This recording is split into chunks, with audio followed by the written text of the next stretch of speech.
end deep kick taken by Walker in his own end zone. He's got running room across the 25, fumbles the ball momentarily.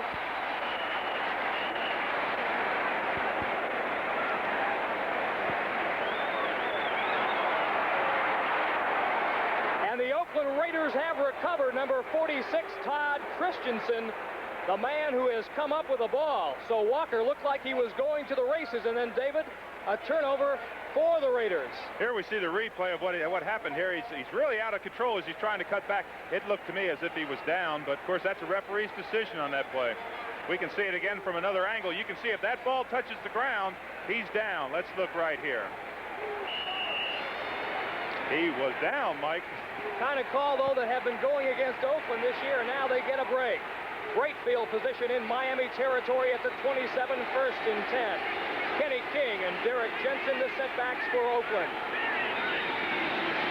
Wilson to throw on first and 10 to Derek Ramsey. He's got a first down at the 10. Offensively for Oakland, Derek Ramsey, the tight end. Mark Wilson will be starting at quarterback. Kenny King, number 33, he's the speedball in the Oakland offense.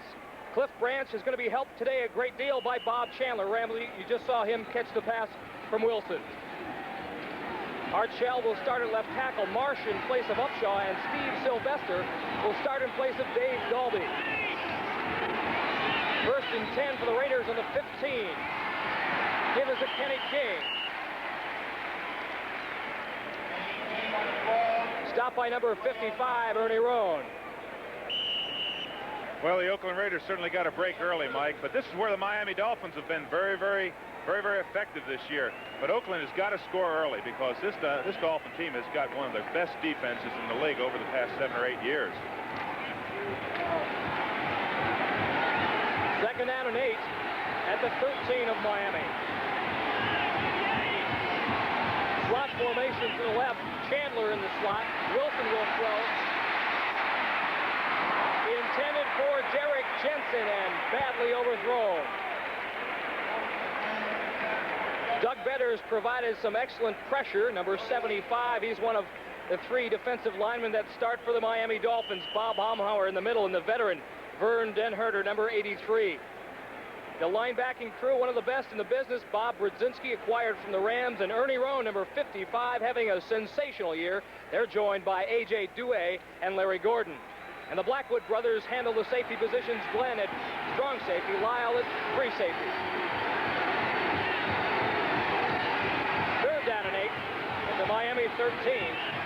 Quick wide receivers to the right, and Wilson will throw again.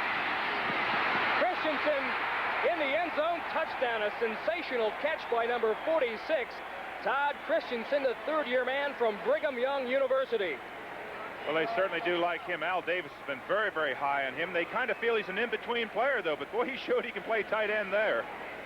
Well, if the Dolphins have had a problem this season, it has been in their defensive secondary. They brought in veteran Lyle Blackwood from the Giants and erstwhile of Baltimore. He replaced Don Bezalou.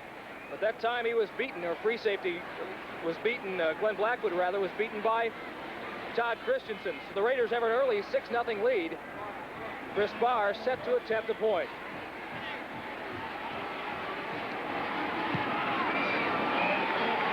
The kick is up, it is good. So with just 13:22 remaining in the first quarter, the Oakland Raiders, a reserve safety.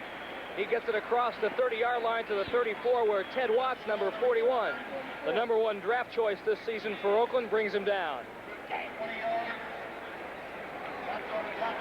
Woodley, a great second-year quarterback out of LSU, joined by Tony Nathan and Andra Franklin, who has developed into one of the top fullbacks in the league. Duriel Harris and Nat Moore, tremendous pair of wide receivers. Ronnie Lee, just one of 3 tight ends that Don Shula will use. Denard and Bob Kuchenberg making his 174th start, which breaks Bob Greasy's record. First and 10 for the Dolphins at their own 34-yard line. They give us a Franklin, and Franklin cuts it back for 2 or 3 yards before Matt Millen, number 55, and the Mad Stork. Ted Hendricks making a hometown appearance here. Played his college ball at the University of Miami. It certainly did seem odd this first series to watch the Oakland Raiders without the great Gene Upshaw on there. What a force for so many years. Defensively, some new faces. You saw Johnny Robinson, the new nose tackle. Of course, Hendricks, McClanahan, Millen, and Rod Martin, the star of the Super Bowl a year ago.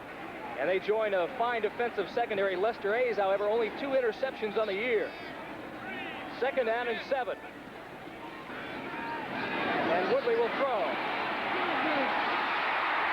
He's got Harris into Raider territory. Monty Jackson on the coverage. But an excellent pattern run by Darrell Harris. Boy, hasn't he been effective over the years. He's really been quite a force out there. Woodley is probably the most laid-back quarterback I've ever seen in all my years of playing and now announcing. He is just so calm in there. They say that it's just that their offensive line is given a lot of time, but he's very, very relaxed in there. This is what Mark Wilson has got to develop, and he certainly will. Miami's first penetration into Oakland territory. They have it at the Raider 43. Woodley swings it out to Harris again. Again, Monty Jackson, the man assigned in the coverage. Harris, despite his scintillating 19.4 average, that was his average a week ago against the Patriots, has caught but 1 touchdown pass. That came against the Colts 2 weeks ago. But Woodley likes to feature everybody in the Miami offense. The Raiders lead 7-0, 11:16 to go here, first quarter. Miami's ball at the Raider 37.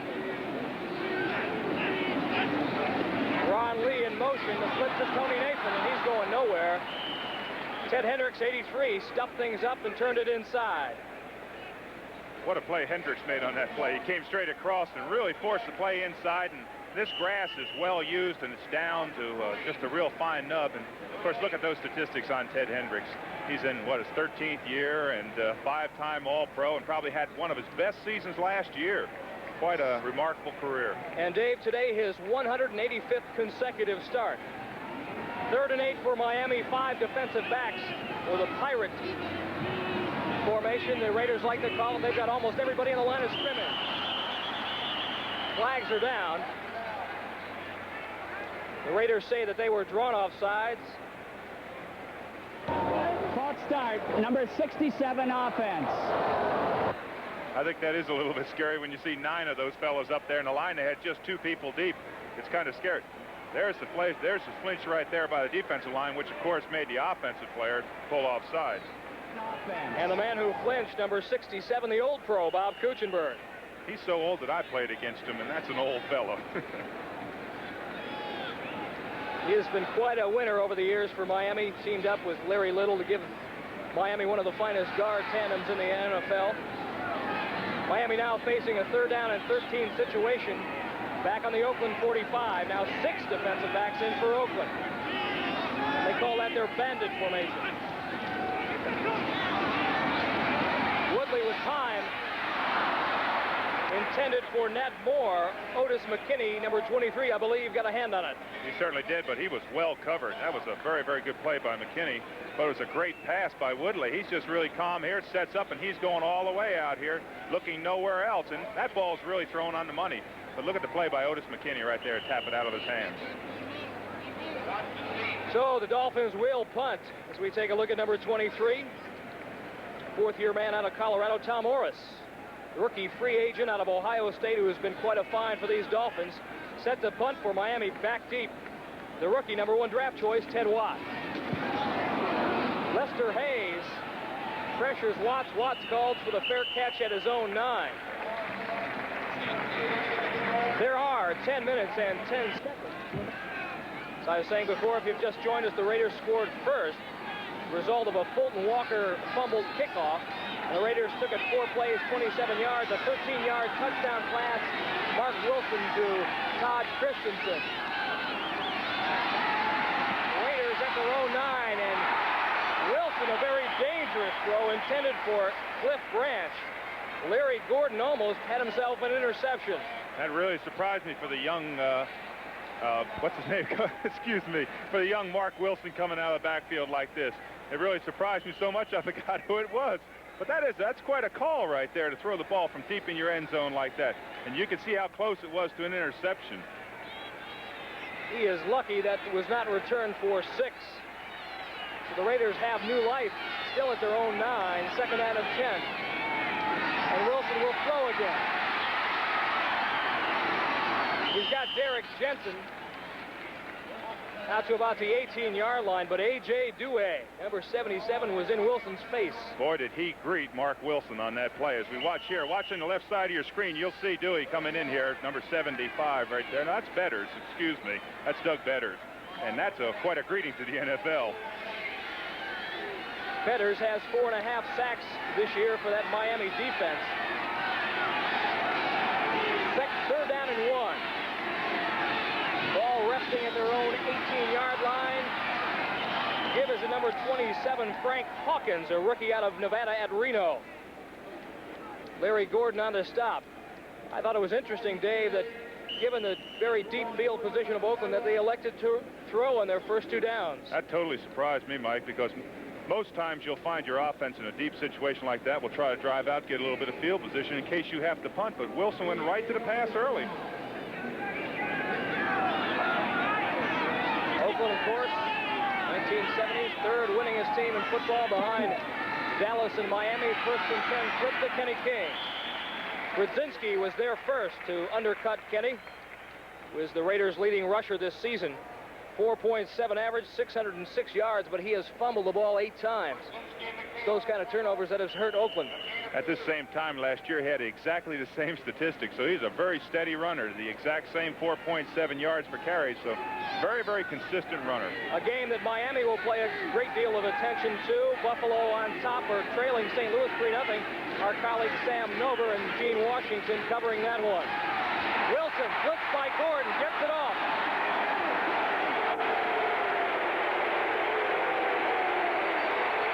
Doug Betters was coming from the left side, and Larry Gordon a full-out blitz from the right.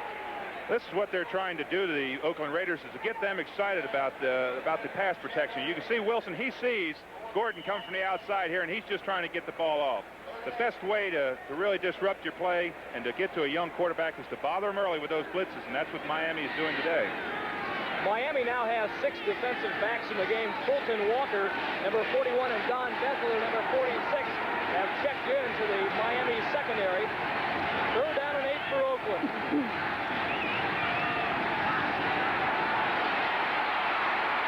Wilson forced out of the pocket. He's got to run. And he's got the first down across the 30 to 31-yard line and pushed out of bounds there.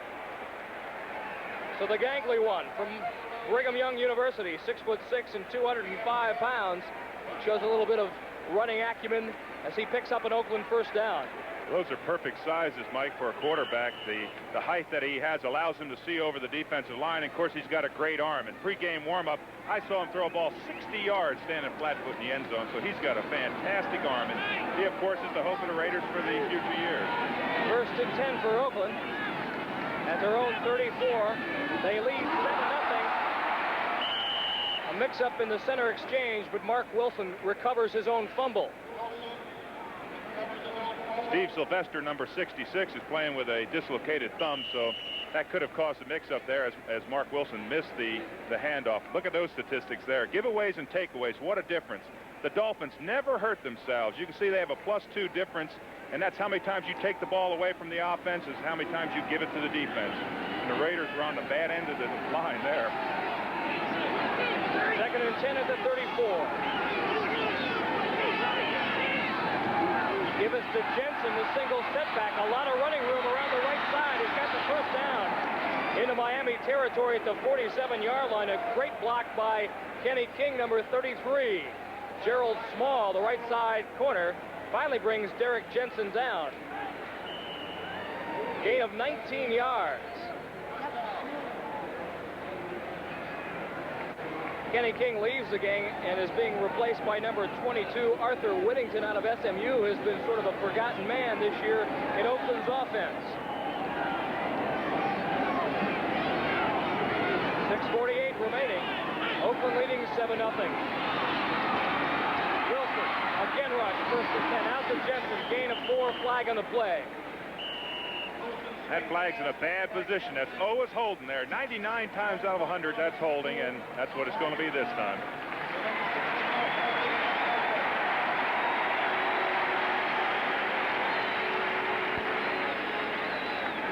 Head referee Jerry Seaman is Tom Flores. Arms crossed. Illegal use of hands, number 66 on the offense. Steve Sylvester, the center, as you mentioned earlier, plagued by that fractured thumb. Sets Oakland back. Chicago on top of the Green Bay Packers 3-0 in pro football's oldest rivalry. The Cincinnati Bengals continuing their winning ways. 3-0 over Los Angeles, a 37-yard field goal by Jim Breach. Mark Wilson screen out to Jensen Poole. Recovers the fumble, or is it? The referees rule it an incomplete pass. Those fans are still remembering that first play when they gave him the fumble on that earlier kickoff, and they wanted a little lateral there, and of course the fumble, but they didn't get it. Miami's defense only ranks 12th in the AFC. However, they have many versatile players, and Dewey is one of them. He is lined up just about everywhere except for the safety positions, and I'm not so sure he couldn't do that. That really presents a problem for your offensive blocking scheme. When you see him jump in there and jump back out, it really presents problems. 5 defensive backs into the game for Miami, second down and 20 for Oakland.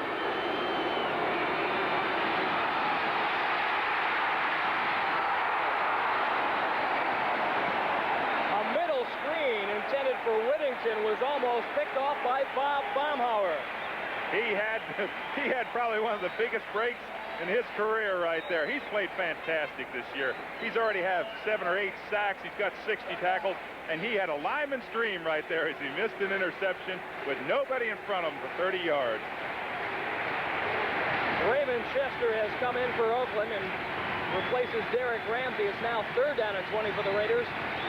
6:19 remaining here in the first quarter. Raiders lead 7-0.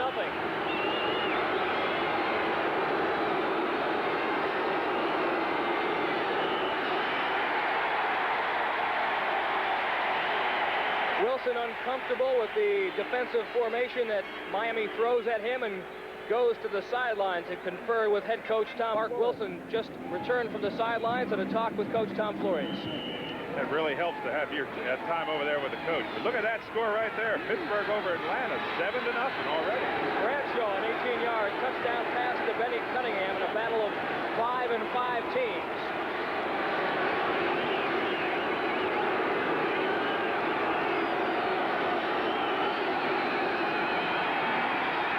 Wilson has got good protection,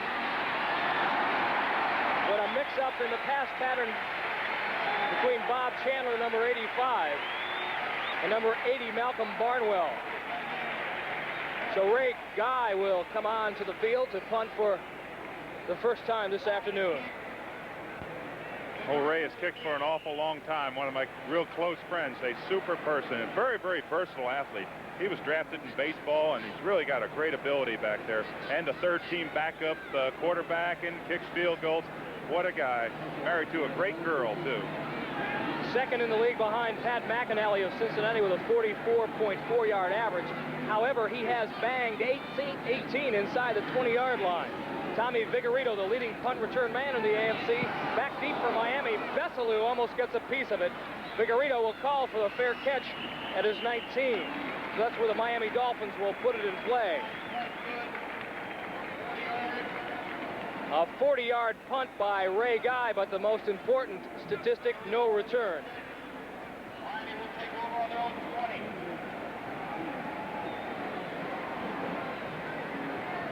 Crowd of an expected over 60,000 on hand here in the Orange Bowl.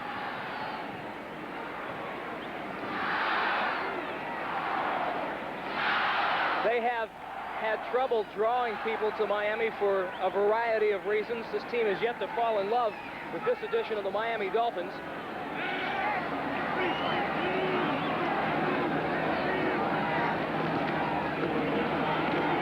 Woodley's 1st and 10 give to Tony Nathan. Millen was there, and so was Ted Hendricks. Last week against the Patriots, Don Shula, his 200th career victory. Only Tom Landry, George Halas, and Ed Curly-Lambeau have more. We talked to him about it before the game. Winning the 200th game was exciting last week, but more important, it was a game that our football team won, the 7th game of the season. And personal goals aren't important. Team goals are important in a year like this. I hope someday that we can look back and remember the 200th victory came in a year that the football team accomplished. 2nd and 7 give to Andra Franklin, who banks it inside for a couple of yards. John Matuzak and Johnny Robinson. Robinson, just a rookie out of Louisiana Tech. I've always been a great Don Shula fan as we look at Andra Franklin's statistics there, and I'll tell you, he is really quite a coach. I saw some great comments by Mike Curran, who formerly played here, and said how much he learned about life and about winning, and I thought it was just quite a tribute to such a great coach. Well, they gave him a game ball, but they also presented him with a picture of him as a Baltimore defensive back 27 years ago, getting beat by R.C. Owens. And at the bottom, you've come a long way, Don. Indeed he has. Miami's ball, 3rd and 2. Give to Nathan, cuts it back. It looks like he has the first down. Mike, both these defenses play a 34 up front. That's 3-man line. It gives you so much versatility. They can get to the ball in such a hurry. That time Dave Browning went in there and really got some deep penetration, caused the play to cut back. And they've got, as you said, some outstanding linebackers on both sides here. And that's the whole gist of the defense right there. 1st and 10 Miami at their own 31. They trail the Raiders 7-0 with 4:07 to go here in the first quarter. Woodley will throw. Play action. For Ronnie Lee. Number 53, Rod Martin is there. Lee breaks that one tackle, and finally number 57, Randy McClanahan, finishes him off. Let's go to Brian Gumbel now in New York for an update. Thank you, Michael. Across the state from you over in Tampa, Denver has taken a lead over the Buccaneers, Tampa Bay Buccaneers. Craig Morton, a 12-yard touchdown pass to Riley Odoms, has Denver in front 7-0 in the first. Michael? Thank you, Bryant. Back here in Miami, if you've just joined us, the Oakland Raiders on top of the Dolphins 7-0. A critical turnover by return man Fulton Walker gave the Raiders great field position, and Mark Wilson threw a 13-yard touchdown pass to Todd Christensen to give the Raiders the lead. Miami on 2nd and 3 to Nathan. And close to another Miami first down. Johnny Robinson, the man who hit him first. Ted Hendricks making sure he went no further. Johnny Robinson sure has had to fill the big shoes of Reggie Kinlaw in that middle, and that's been a real problem there, the youngness and the transitions they've made and the changes due to injuries. How about that score right there, Mike? Key game for both the Buccaneers and the Broncos. Denver on top 7-0 is the incredible Craig Morton. Another touchdown pass, this time 12 yards to Riley Odoms, and Baltimore has come back with 6 points. 7-6 Philadelphia over the Colts in Veterans Stadium. Curtis Dickey with a 1-yard run, and it's nice to see after all the reports in the paper about him being in not only McCormick's doghouse, but also Burt Jones. Dolphins short by just a matter of inches. Green Bay now on top of Chicago 7-3. David Whitehurst. 1-yard touchdown pass to former Michigan Wolverine Harlan Huckabee. If I come back in my next life, I think I'd like that name. I did a game a few weeks ago, and that was something else with that name. What would you name your first son? I better abstain from that. Miami 3rd and inches to go on their own 40-yard line. 2:43 remaining here in the first quarter.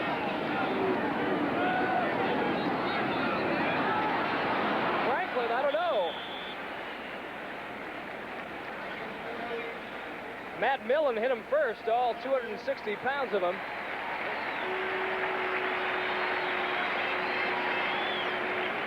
But Franklin's forward motion gives Miami a first down, and how they love number 37. Just a rookie out of Nebraska, but he does not fumble, and he gains the critical yards in those tough situations. He's got a lot of those 142 yards per game rushing. That statistic reflected Miami's team rushing statistics on the year Great improvement over a year ago. One of the reasons they're 7-2-1. Tony Nathan, the lone setback. Miami first and 10 at the 41. Woodley over Hendricks' head out to Duriel Harris. Harris breaks the tackle and is finally shoved out of bounds by Lester Hayes.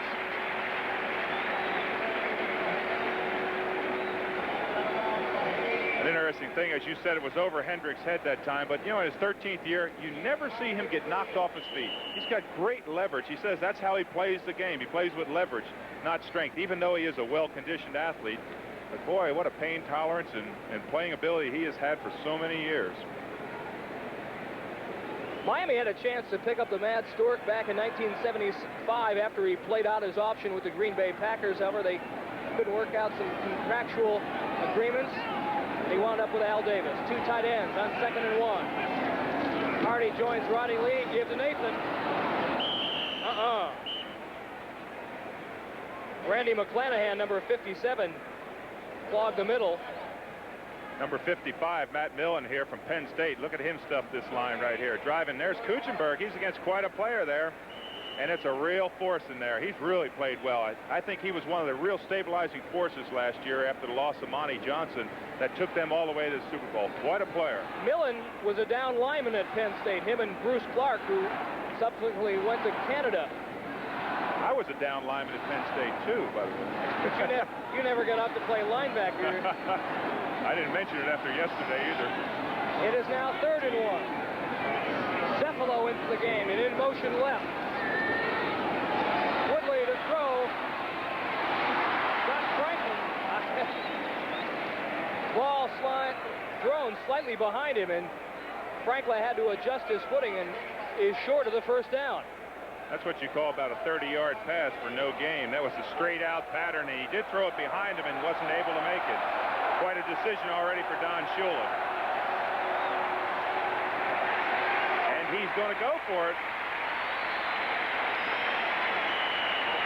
They have brought number 80, Joe Rose, a tight end, into the game. He replaces Jimmy Cephalo. Rose has been Miami's most productive tight end. He is now 1 of 3 in the game for the Dolphins. 4th and less than a yard.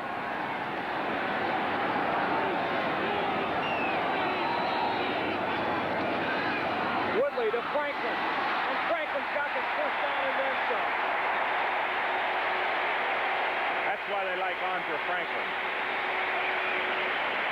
He can get you that yard when he has to, and they went right to him, as you said, Mike. They really like him here in Miami.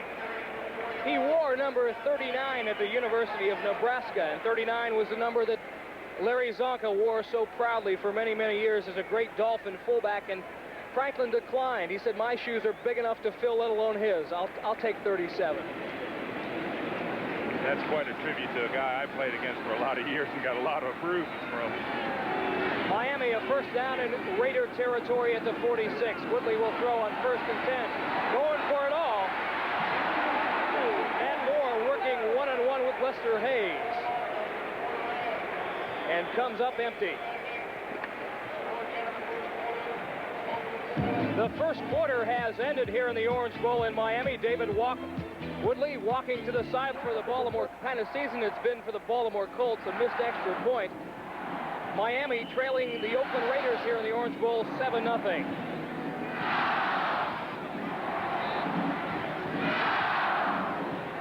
Look at those stats there, Mike. It's been a real close game. Of course, 69 total yards to 60.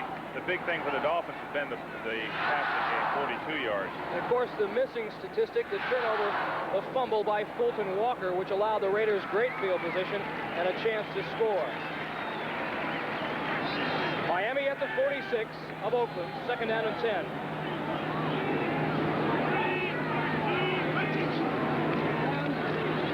Woodley, screen intended for Ron Lee, the tight end. And credit John Matusak, 72, for being in Woodley's face. Kuchenberg, of course, the wily old veteran for so many years. We can see him here just make a little slip block right here, trying to get out in the play. Now he has to pick up the safety, the cornerback that's coming there to force. and well, he got the linebacker instead, but that's his job right there. But they're really putting the pressure on the quarterbacks today. Number 53, Rod Martin, almost picked it off. How's that for a statistic? Quite a testimony to endurance, because you know this game is physical and you can get hurt in a hurry. Dwayne Osteen comes into the Raider lineup. 5 defensive backs on 3rd and 10.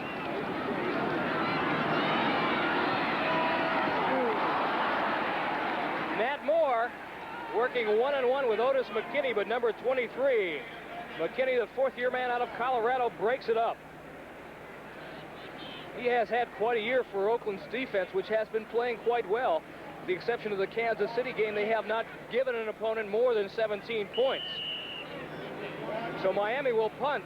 Tom Orris to do the punting. Number 3, a free agent out of Ohio State, a 40.8 average. His long 55 yards. He has nailed 14 inside the 20-yard line. And a look at number 41, Ted Watt, number 1 choice out of Texas Tech. Orris angling it for the left sideline. Bounces out of bounds at the 11-yard line. And so again, Oakland will have to put the ball in play deep in their own territory. However, they have us in the National Football League today. Pittsburgh on top of the Atlanta Falcons, 14-0. A Terry Bradshaw touchdown pass of 6 yards to John Stallworth, his second of the day. Bob Costas and Bob Truckee, I'm sure, enjoying that one.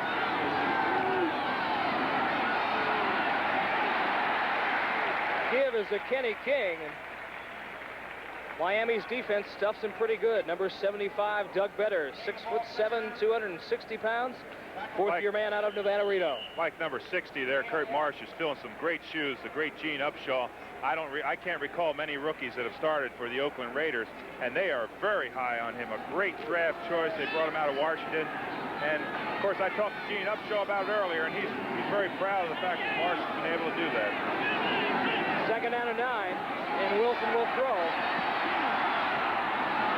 Underneath for Ramsey, the tight end.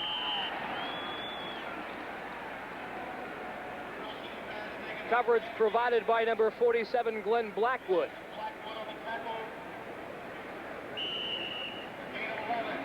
If Ramsey has had a problem this season, it has been holding on to the football. He's an excellent prospect and has ousted Raymond Chester out of the starting position. 1st and 10 Raiders at their own 24.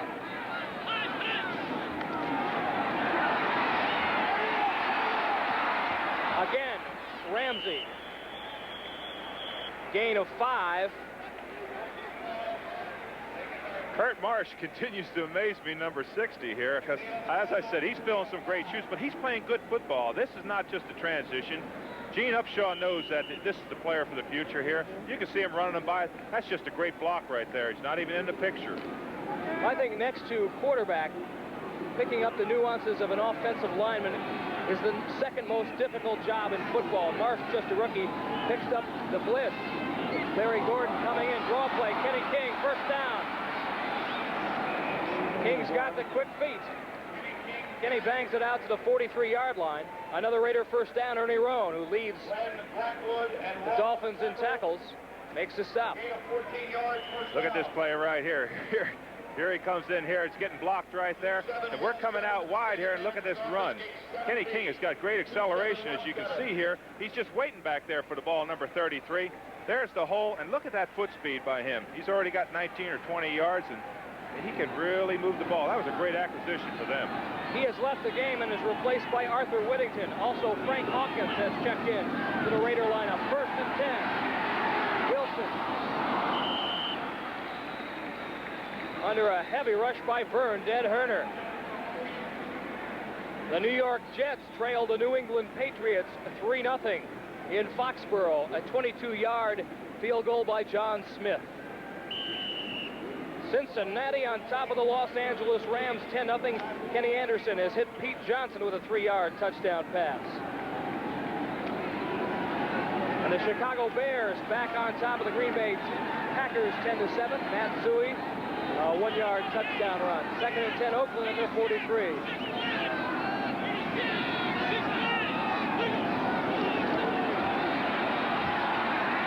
Wilson out to Hawkins. Gets it across midfield to the 49-yard line.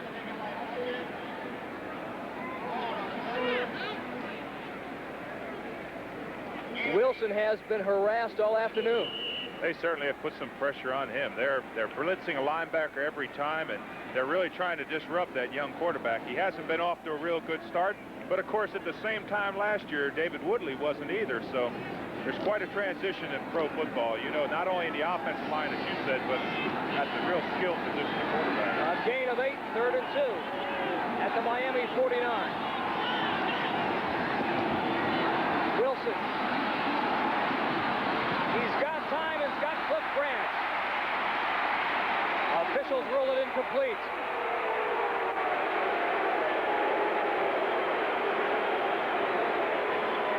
Branch had the ball momentarily, then had it knocked out of his hands, and number 52, Steve Shull, was there to cover it up.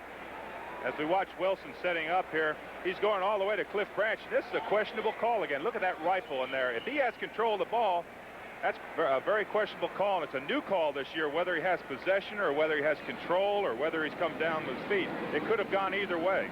It is another judgment call that the referees don't need. Ray Guy back at his own 35-yard line to punt. Tommy Vigorito, number 32. Busted 187 yards this year against Pittsburgh for a touchdown. Guys punt, high spiral. Fair catch signaled by Bessalou at his own 10. A tremendous kick by Ray Guy. After 9 years, he still can kick it just about as running back out of Oklahoma. Had to leave the game earlier in the second quarter. We will try to get you word as to his condition. Raiders lead at 7-0 with 11:02 remaining here in the first half. Andrew Franklin, the lone setback, gets the call from Woodley. Gain of 3 in the play, 2nd down and 7. This telecast is presented by the authority of the National Football League, and it is intended for the private use of our audience.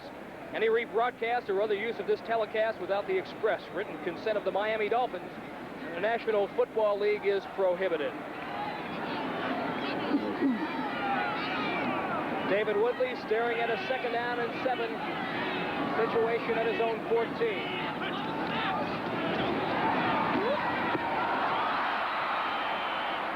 Woodley hit Cephalo right at the numbers and a little slant across the middle, but Cephalo could not hang on. Ball was partially tipped. Lester Hayes on the coverage. Don't you know that David Woodley's looking into some big facts here. Look at the size of John Matusak here, number 72.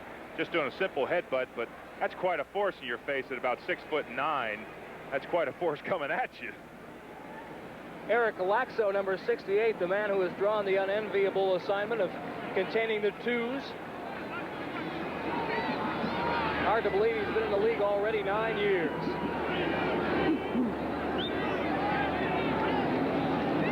Third down and 7. Woodley will throw. Intended for Tony Nathan over his head and almost caught by Duriel Harris. Right now, let's go to Byron Day, who's standing by in New York for an update. Michael, in St. Louis, the Bills lost Monday night. They find themselves on the wrong end of the scoreboard at this point. Neil Lomax throws a 2-yard pass to Stan Mitchell. He takes it in. The Cardinals lead it in the second, 10-0. Let's go back to Mike Adamle and Dave Rowe. Thank you, Byron, and that is a big game that Miami will be looking at. The Buffalo Bills trail the Dolphins by a game and a half as Orris punts from his own end zone. Low liner fielded by Watts at his 47 across the 40. Bolton Walker hit him first. So Miami with their best field position of this afternoon.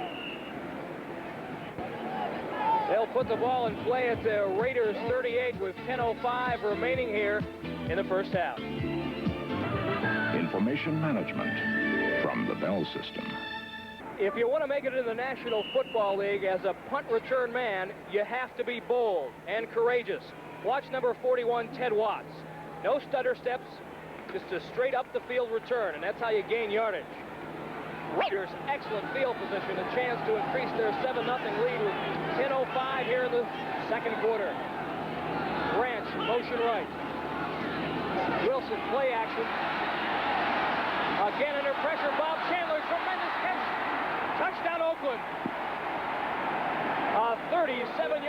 touchdown pass, Mark Wilson to Bob Chandler. Chandler's first reception of the afternoon, and a tremendous move on the Miami cornerback, Gerald Small.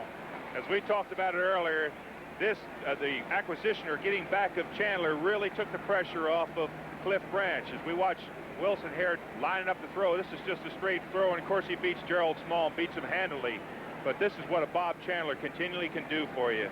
Great hands, not the greatest of speed, but look at those hands. Just hurdles that ball in for his first touchdown receiving this year, knows where that is, and just makes it. So Barr will try to lengthen the Raiders' lead to 14. Chandler with the hold. The spot is perfect, and so is the kick. And so the Raiders, with 9:56 left to go here in the second quarter, now lead the Dolphins 14-zip. Proved is that you don't have to have a lot of speed to be a great wide receiver in the NFL, and Bob Chandler out of his mold. 37 yards and the Raiders score. Colton Walker gets the kickoff. Breaks 2 or 3 tackles out of the 24-yard line. Greg Graceland, a linebacker acquired from the Denver Broncos, makes the stop, a return of 24 yards. That play, just one play in 9 seconds. 9 seconds. Took him 9 seconds to run 37 yards, but it was an important 37 yards. Chandler has been a tremendous wide receiver over the years for both the Buffalo Bills and now the Oakland Raiders. And of course, he is still recovering, in essence, from that removed spleen operation that he had. He has got a surgical scar that extends from his sternum to his belly button. A splenectomy. See, I went to Penn State, so I know that. Eddie Hill now in the game for Miami, number 31, at fullback in place of Andre Franklin to give the Dolphins a little more speed. Nathan, tremendous catch across the 50-yard line.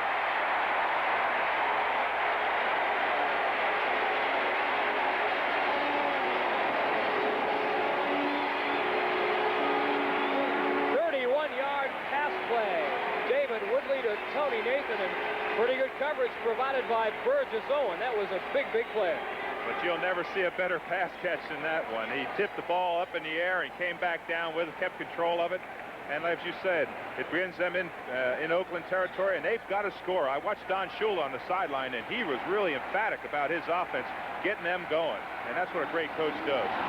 Nathan has counted for over 700 yards of Miami's total offense this season. 8:55 remaining here in the first half. Raiders lead 14-0. Dolphins threatening. Woodley. Rolling work. In trouble. Number 90, Willie Jones. Third-year man out of Florida State. Wraps Woodley up and brings him down. Woodley was trying a throwback play on this play right here. He's trying to roll action, trying to draw the coverage over to this side. Then he was going to look back to his left and throw across the field, but Oakland had guessed right on the coverage. We see him look back right there. There's nowhere to go, and he had to just take the ball down to the ground. Woodley, or rather Willie Jones, known more for his pass rushing prowess, has replaced John Matuzak, as these are obvious passing situations for Miami if they want to get back in the game. 2nd and 10 at the 46. Cross buck to Franklin for 2 or 3 yards. Ted Hendricks there.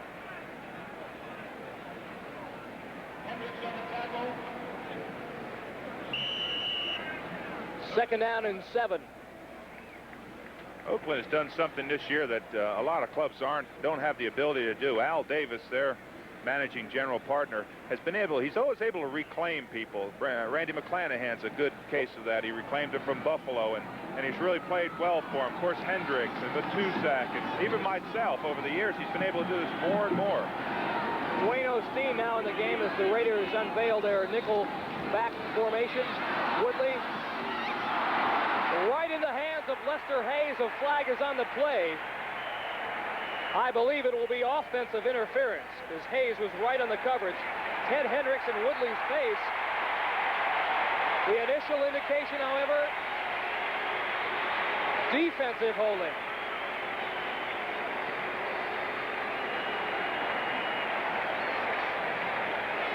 There's one of the real competitors in this game. He had quite a year last year, as we see, 13 interceptions, had 4 or 5, I should say, in the playoffs, and that would have been his 3rd. But that was a timing pass, and Lester just played that really perfect. He stepped right in front, but as we watch him here coming off the ball. Interference, number 35 defense. First down. There's where he gets him right there. You can't do that. You can't put that hand against that offensive player. So obviously it wasn't a pass interference, but quite a player, the 1980 Defensive Player of the Year. Call was not against Lester Hayes, however. It was against Dwayne Osteen, number 35. Unless head referee Jerry Seaman was mistaken. So Miami, with a great break, now has the ball at the Raider 29. Flip to Nathan. Looking for running room around the right side. He is fortunate that he was able to pick up 4 yards. Otis McKinney on the tackle.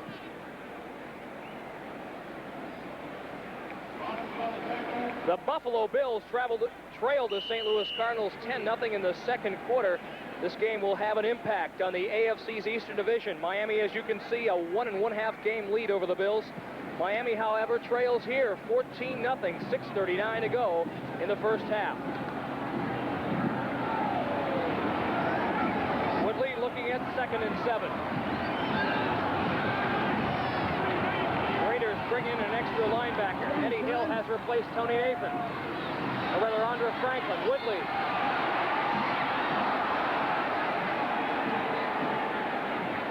Up top for Eddie Hill. Otis McKinney on the coverage. We pause briefly for station identification. This is the NBC television network. KRON TV, Channel 4, San Francisco. Miami now, 3rd down and 7, and Oakland brings their big people back into the game. Miami has got to get a score here, and Shula realizes that they have got to get a score before halftime. They don't want to go in and force 14 down. Tom Figueredo now in the lineup for Miami.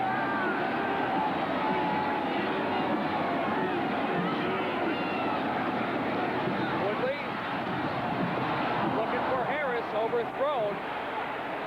Great coverage by Monty Jackson, number 42, and he's talking to the referee, saying perhaps that Harris pushed him.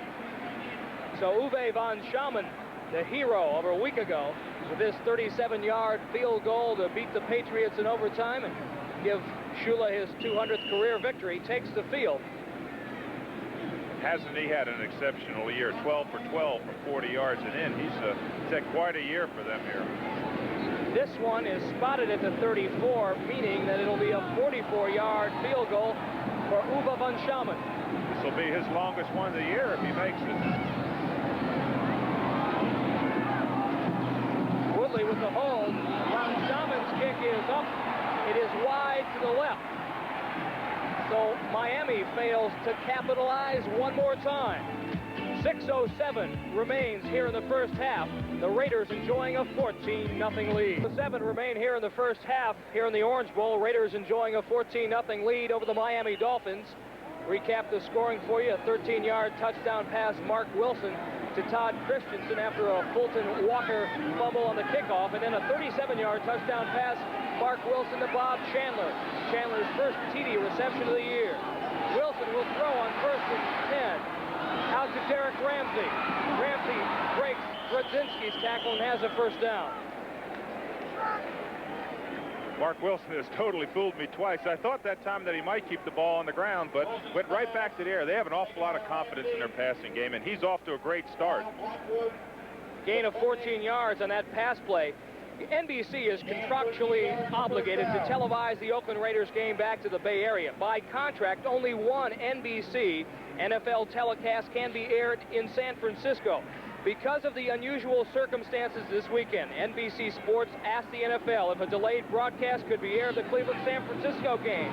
The NFL agreed to the procedure on a one-time only basis, and the game will be on a tape delay at 11:30 in San Francisco, Sacramento, and Salinas, California. Kenny King, the ball carrier here, and watch the play of number 77. Quite a penetration there by A.J. Dewey. That's what you have to do in order to stop a Kenny King. You've got to get that penetration. That's what Oakland's done so well. Boy, as you said many times, he has been quite a player for the Miami Dolphins. NFL Hill, Rookie of the Year in 1977, now a Dolphin mainstay. Second down and 13 for the Raiders. Flags all over the place. As Baumhauer was lured off sides, or did he just jump? I believe he just jumped on that one. He was trying to get a good takeoff quick, and I think he jumped a little early.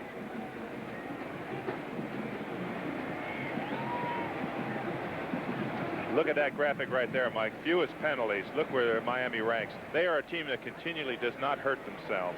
And the Oakland Raiders, look at that in third position, are another team that don't hurt themselves with penalties. You know as well as I do that penalties can kill you in this league. Defensive man over the center. Here's a jump right here. He's trying to do a pass-over move right there where you actually knock him aside and do a swim over, and there's the snap. Sylvester alertly snapped it to get the 5-yard penalty. One thing Shula insists upon is mental dexterity, alertness. Wilson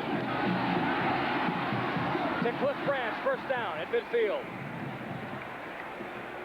Sandwiched by Beaucamper, number 58, and Gerald Small, number 48.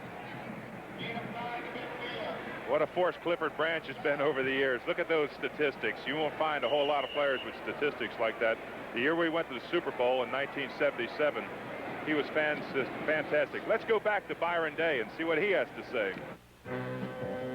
Okay, thank you very much. In Atlanta, Steve Bartkowski has just thrown his 23rd touchdown pass of the year. Tops the NFL to Alfred Jackson. More importantly, that puts the Falcons on the board.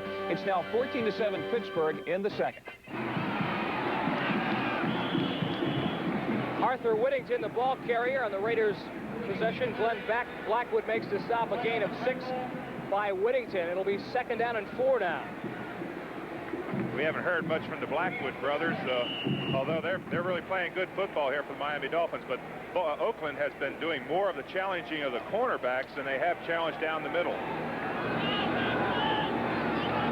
Branch and Chandler are wide to the right. Branch in the slot. Tom Flores looking on. Second down and 3. Give us to Frank Hawkins. Hawkins has the first down. To the Miami 34-yard line. As we watch A.J. Dewey here, number 77, you can see his play. He's trying to get across the play. Oakland has traditionally gone to that. Look at the block by Marsh right there, number 60, and he's off and running. But that's the side that Oakland traditionally has gone to, the Upshaw and the Shell. And now it's back to Shell and Marsh. Hawkins rips off another long Raider run. He is replaced by Derek Jensen. Raiders have a chance to lengthen their lead. Wilson again to throw on first and 10. Going to Branch for it all. Clifford may have lost a hair of that great speed he has had, but not much. He certainly did. He stretched it out there late in the late running there, but they continue to go back to Gerald Small. They've attacked him twice for the bomb. That one didn't work out, but they've gone back to Gerald Small twice now. David, you look at the Raiders as we see Pittsburgh on top of Atlanta now. Atlanta's come back with a touchdown. It's 14-7 in the second quarter. One of the reasons for Los Angeles has got 3 points on the Cincinnati Bengals, 10-3.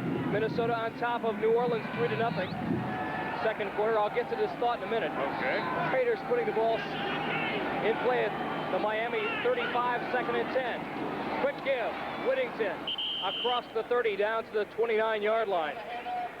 Ernie Rowe, number 55, and Bob Brzezinski there to bring him down. You look at the Raiders' 4-6 record, and you look at Cliff Branch. He has caught only 1 touchdown pass this season. Well, Mark Wilson certainly has the arm, as does Jim Plunkett, to get it to him, but they haven't been able to this year. They've been in the trailing side of the ball games. They've lost close ball games, and Al Davis certainly doesn't think that they should have the record that they do. For them to avoid mathematical elimination, they must win today's game in the remaining 5. 3rd and 5. Wilson, Derek Ramsey, inside the 20, down to a 10. Another Raider first down and a flag on the play.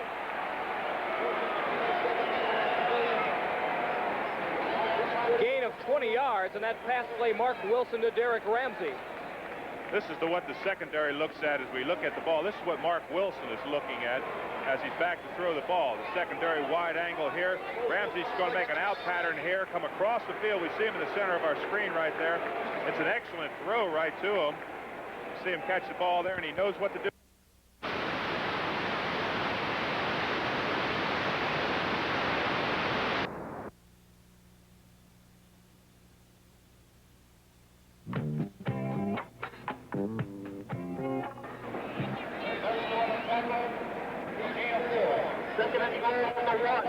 This is the kind of thing that has made Al Davis upset this season. He has seen his Raiders play good football. He knows they can play good football, and yet they have a 4-6 record. They're on top of the Dolphins here, 14-0. 2-minute warning has been given to both benches. Dolphins trying to find out what went wrong. We'll be back after this. Standing day. He confers with Tom Flores and now heads back onto the field. He's got a chance to put the Raiders on top by 20. So it's great to have that 2-minute warning in that position because you're able to go over and get the insight of the coaching staff, which are high above the stadium where we are, and they've got an excellent view of what the possibilities that you can run. So it's a great position to be in. Raiders enjoy a special mastery over the Miami Dolphins. They lead the all-time series, 11 wins, just 3 losses and a tie. And of course, they won the battle out in Alameda County Stadium a year ago, 16-10. Frank Hawkins up, but was he over? Ernie Roan, 55, stuffed him pretty good. Ernie Roan, number 55. Here we can see him coming into the picture late here as we watch Hawkins try to go up and over. There's Roan coming in there to get the stick in the bottom of the pile, driving back. He's got 111 tackles already. What a year! That's good for an entire season, and we still got 5 games to go.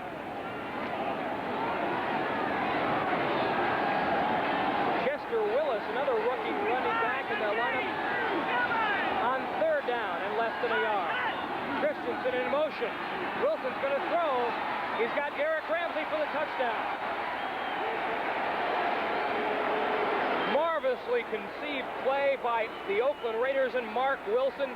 Derek Ramsey in front of the safety man Glenn Blackwood. And now the Raiders have a 20-0 lead with Barr set to attempt the extra point. In a situation like this, there's absolutely no cushion for the defensive back to rely on. It's just one-on-one, and it's a very tough position as we watch Ramsey catch the ball there.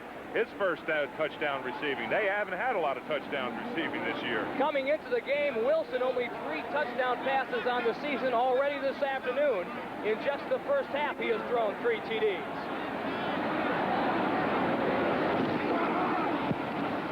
Barr's extra point attempt up and perfect. So with just 1 minute and 15 seconds remaining here in the first half, it has been all Raiders. They lead 21-0. He is dangerous. Beats Chris Barr. Flags all over the field, and I'm sure we're going to have a personal foul against the Raiders. 37-yard return by Fulton Walker. He was that close from breaking it. As we watch this run back right here, watch the speed that this young fella's got right here. He can really turn it on. He sees the seam right there to the left. He turns it up, and here comes the speed right through here. Fulton Walker, this is a 37-yard return, and had not he been held up right there, he might have gone a long way. Now, here's what the penalty is, because once he's knocked out of bounds, you can't hit him any longer. Personal foul, unnecessary roughness, number 48 on the kicking team. First down. Kenny Hill, a reserve safety, roughed up Fulton Walker. Chris Barr was not pretty, but he really saved a touchdown here. Let's watch again. He certainly did. As Walker made this run, I thought it was Chris Barr who piled on out of bounds here. Watch Chris Barr all the way. Right in here. There he goes, and here goes Chris Barr over here. Miami in Raider territory. Woodley across the middle for Figueredo. And I believe that is only Woodley's 2nd completion of this first half. He was 1 for 8 prior to that throw. And if you recall last week's game, he was equally cold in the first half, but came back for a 12 for 13 performance against the Patriots. Woodley short arms this ball to tight end Joe Rose. He's a very, very notorious slow starter in a game, but once he gets the groove, he can really come on and play. An interesting thing as we watch him turn around is that all the Dolphins, for the Oakland fans, they won't know what 51 is on his helmet. That's in memory of Rusty Chambers, the linebacker that was killed in an accident. And they've dedicated this season, and they wear a number 51 marker on the back of their helmets, in case those people in Oakland were wondering what that was. Tale of two quarterbacks. Woodley has looked like Wilson, and Wilson has looked like Woodley. Nathan and Vigorito, the setbacks for Miami. Three wide receivers. Woodley will throw. Nathan across the middle, breaks the tackle, across the 30. Goes out of bounds at the 25. Nathan slipped out of the arms of Dwayne Osteen, number 35. And if there is a bright side to this 21-0 deficit, it is that Miami may have a chance to get on the board here before halftime. Let's watch again. Well, they certainly do. As we watch number 83 here, Ted Hendricks trying to get the rush. There's Nathan swinging out of the backfield, number 22. You can see the pass going by Hendricks. As we watch again from a different angle, there's Nathan right there breaking the hit. Boy, what a factor he's been for this team. Right here, he makes the decision not knowing how much time's on the clock to run out of bounds and stop the clock. A gain of 18 yards in that pass play, and a Miami first down at the Raider 24. Woodley to Vigorito. Two blockers out in front of him. Trying to get out of bounds, but does not. Clock running at 24 seconds. Dolphins call timeout. Well, Vigorito there got the ball out of bounds, but he did not get out of bounds. The referee ruled that when he came down. We can see a little short pass out here to the flat. It's a swing pass, slip screen. Vigorito has a choice whether to go upfield or get out of bounds, and you can see right here, he's down and there, puts the ball out. But the referee made an excellent call right there. His body was down in the field of play. Woodley talking to Don Shula, and the man in the turquoise windbreaker, Don Strock, Woodley's backup. They call the quarterback position here Woodstock. Don Shula does not want to settle for 3 points right here. He knows they have to get 7, and that's what they're talking right now, what the pass pattern could be to get him 7 points rather than to get field position and get 3. Remember, coming up at halftime, join us in New York for NFL 81. Bryant Gumbel with all the scores and highlights of other games across the National Football League this afternoon. AFC's Eastern Division race very tight. Dolphins enjoying a game-and-a-half lead over the Buffalo Bills. Last we heard, the Bills were trailing 10-0. The New York Jets at 5-4-1 are leading the Patriots at the moment 7-3. Mike, I think more so this year than any other year. 2nd and 4, just 26 seconds remaining here. First half. Woodley intended for Joe Rose.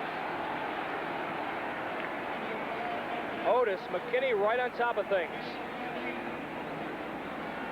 That was an excellent pass here by Woodley as he picks out Joe Rose, and McKinney really made a great play on it. He was trailing behind, and he's trying to drop the ball over his shoulder right there, and watch McKinney rake his arms down right there, trying to get his arms down, pull one away from the ball.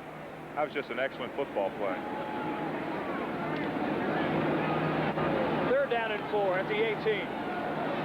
Nathan and Vigorito, the setbacks. Vigorito lined up in the slot to the right.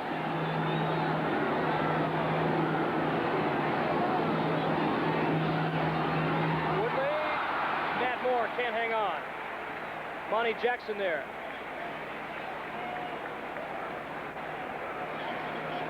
And I think this is a wise decision by Shula to bring on the field goal team. Last week, David, they trailed the Patriots 17-3 before coming back. Look at Ted Hendricks, the leverage we talked about earlier, never getting knocked off his feet. You can see that Nathan came up to block him and just didn't really get into him. He never lets anybody get up into his body. He's got great long arms. Maybe that's why they call it the stork, but I thought that was for long legs. This one is spotted at the 26, so a 36-yard field goal attempt by Uwe van Schaumann. Spot is good, the kick is up. And it is good. So finally, it took nearly 29 minutes and 50 seconds of play, but the Dolphins are on the board with a 36-yard field goal by Uwe von Schaman. They now trail the Raiders 21-3.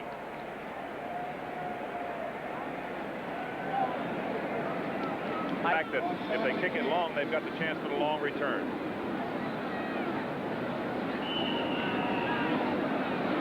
Watson Hawkins back deep. Indeed, von Schaman stripped it with the desired result, the bobble, and no return.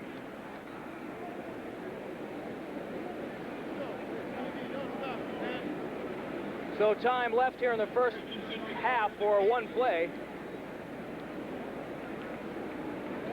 Well, this again, Mark Wilson has fooled me several times today. This could be one of those 70, 80-yard throws. He's got the arm to do it. Boy, has he got the physical stature for a quarterback. Size, he's got a great arm. He certainly could throw up a 60 or 70-yard throw. The Raiders love to gamble. I say, why not at 4-6? Well, they fooled us again. It gives it Derek Jensen.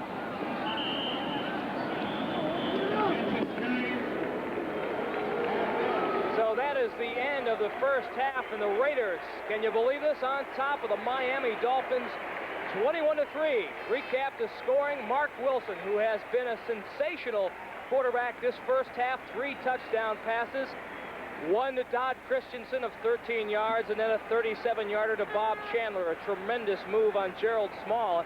And then finally the touchdown flick to Derek Ramsey. They have looked excellent, David. They've played great football, and they haven't turned the ball over like they have in the past. They've played excellent football. They lead 21-3. Miami has had problems getting their offense started. David Woodley has had a poor first half. He has completed only 2 passes. We'll be back with more halftime activities right after this. The Dolphins compounded their own problems at the opening of the game. They fumbled the opening kickoff, and the Raiders recovered. It is Mark Wilson, number 6, who's at the controls of the Raiders, has taken over for Jim Plunkett. He threw one to Derek Ramsey right there. It set up the game's first score. Wilson looking to his right and finding Todd Christensen, 7-0 for the Silver and Black.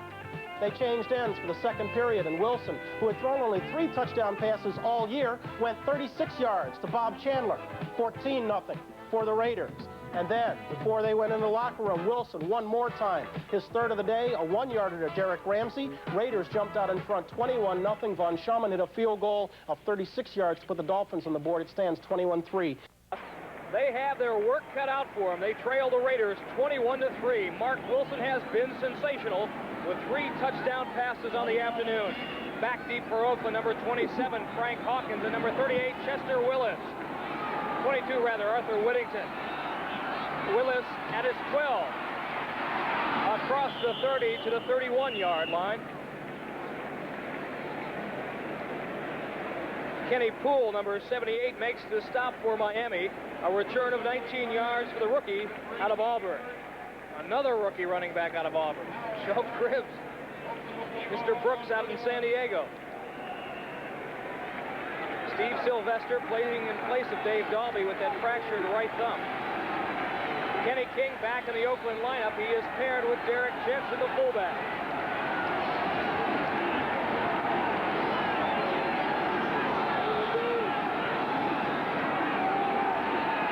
Wilson to throw, going for it all. Again, Branch. Branch had a step on Gerald Small and found a seam in between him and number 42, Lyle Blackwood. It looked like he pulled up just a step there. It certainly did, but the interesting thing is that the Oakland Raiders have come right back out and challenged again. This is a team, as you said, that's not afraid to challenge, and Mark Wilson's got the arm, and that ball, if you looked at it, was almost 70 yards in the air, so that's quite a long throw. One of the reasons Kenny Stabler was transported to Houston was Al Davis' disappointment in the vertical passing game as opposed to the horizontal one. There's the statistic that we were talking about earlier, the comparison of Woodley to Wilson, of course. Draw to Kenny King. A lot of Dolphins hanging around.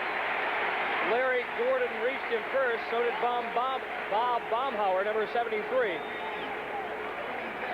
at this movement right here. There's still Sylvester, of course, on Baumhauer. Baumhauer's really played well for them this year. 8 sacks, of course, we talked about. But the thing that really helps him is that he's able to get down the line so fast. Again, something that's really important is a mobile nose man. Dolphin defense, however, having problems containing Oakland this afternoon, as evidenced by that 5-for-7 statistic on third down conversion. Wilson in trouble across the middle of the branch. Broken up by Don McNeil, and heavy pressure applied by Kim Bocamper, number 58. Mike, you know that the Miami Dolphins have had a history of coming out in the third quarter and really playing well. They've outscored their opponents 80-17, I think it is, in the third quarter. And this is a fired-up Miami Dolphin team. They know the likes of Don Shula when he's upset. And this is what made them such a force in the third quarter. Figueredo is the setback as Ray Guy gets set to punt. Figueredo, the leading return man in the AFC. Guy does not get off a patented punt. Takes a Miami bounce into the hands of Figueredo. And he is lucky he gained 4 yards there. Todd Christensen, number 46, reached him first. Oakland will put the... Just an accidental meeting, huh? That thing to the bounce as we watch the holding call against the Miami Dolphins. Now it's whether it was holding after the kick or before the kick. And they're going to give the ball to Miami, so that obviously they held after the kick was in the air. As we watch the referee mark off the 10-yard penalty, and he will call it, of course, for us.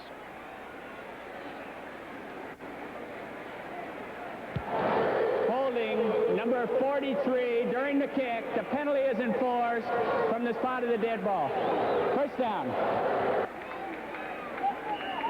Ricky Ray was just acquired by the Miami Dolphins, and nice going, Professor Rowe. Thank you, sir. I called that one just like I knew what was happening. Miami at their own 19. 13:44 remaining here in the third quarter. Dolphins trail 21-3. Woodley into the arms of Rod Martin, who has just registered his 7th sack of the season. This shows the versatility of the Oakland Raiders. Rod Martin, number 53, will be coming from the right side. He doesn't again get knocked off his feet. Woodley's got no one to throw to, and there, as you said, is his 7th sack. That's really important that a linebacker would have that many sacks this early in the season. One thing that the Raiders have done well this year is in the sack department. They came into the game with 37, which trailed only the New York Jets in that department in all of the National Football League. Miami now, second down and 19 at their own 10.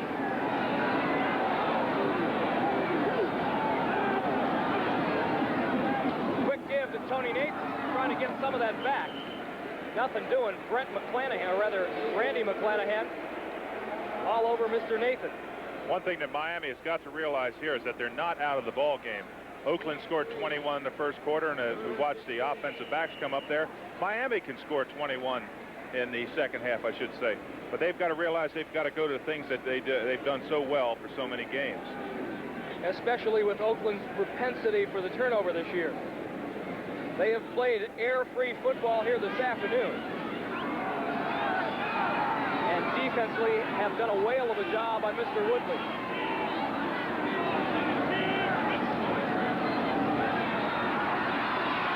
Woodley looking for Cephalo. Overthrown. Howard Long, number 75, put some excellent pressure on Woodley, and they think highly of the big man from Villanova. So Tom Aris is on the field now for Miami to punt. Miami's first possession here in the second half did not amount to anything. Back deep is Ted Watts standing at midfield, and he has a chance to put the Oakland Raiders into great field position again. A low punt. It takes a Miami bounce, but Watts fields it and it has running room with one blocker ahead of him. Fumble, but recovered by Monty Jackson, number 42. A 40-yard punt on a line, a 7-yard return by Ted Watts. So Oakland will put the ball in play at the Miami 44-yard line. 12-27 remaining. Raiders lead 21-3. Our Miami Dolphin ticket. However, the Dolphins are playing like a bad C movie here this afternoon, Dave Rowe. Well, that's been the only bright spot for the Miami Dolphins. I didn't hear you say that. Raiders have the ball at the Miami 44. Give to Kenny King, one of the few times that the Raiders have elected to run on first down this afternoon. And it worked out well for them, Mike. They're able to control the line of scrimmage. They're keeping Miami completely off guard. As we've said, we've been fooled several times trying to figure out what they're going to do. And of course, the only person who knows what they're going to do is that number 6 out there. Second down and 6, a gain of 4 by King. Ball now just shy of the Miami 40-yard line. With Branch, motion right. Give to Kenny King. Looking for some help from Archell. But number 83, Vernon Herder, the 11-year pro out of Central College in Iowa, was able to get rid of Mr. Shell and make the stop on Kenny King. No gain, third down and 6.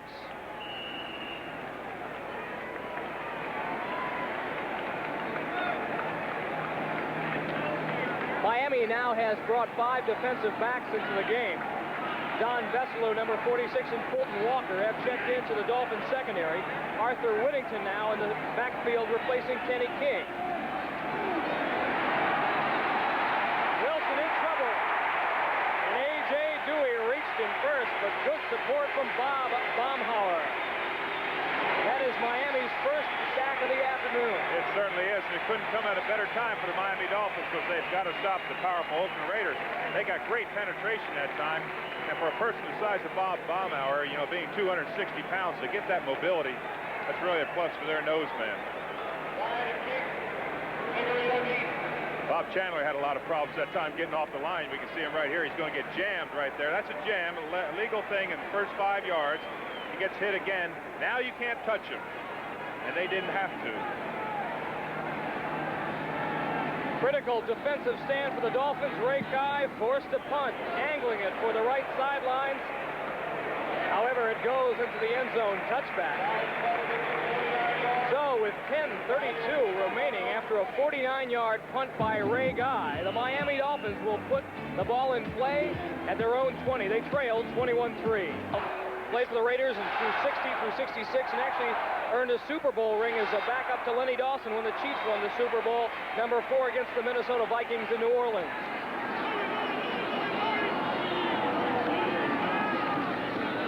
Woodley on first and 10 out to Tony Nathan. A gain of 5 yards, stopped by Rod Martin. Gain of 3 yards, rather. Second down and 7. You would think in this situation, Mike, that the Miami Dolphins would have to go to their wide receivers, but they've got so much respect for Tony Nathan that they continually give him the ball, trying to get him open. He's had a fantastic rushing average of 6.3, and he's already got 32 receptions, and he knows what to do with the ball. And they're also respecting the powerful rush of the Oakland Raiders. They are completely dominating the offensive line of Miami right now. Second down, a little less than 8 yards to go for Miami at their own 22 and a half. A mix-up in the backfield. Woodley will have to run. Ted Hendricks shedded the block of Andra Franklin and was able to force Woodley out of bounds. And so it'll be third down and 6. In fairness again to the Miami Dolphins, this is a defensive lineman's dream. I played on teams where you didn't get that situation very often, but they've got an 18-point lead. They're able just to tee off and fly after. It's a defensive lineman's dream to get this situation where you're always passing the ball.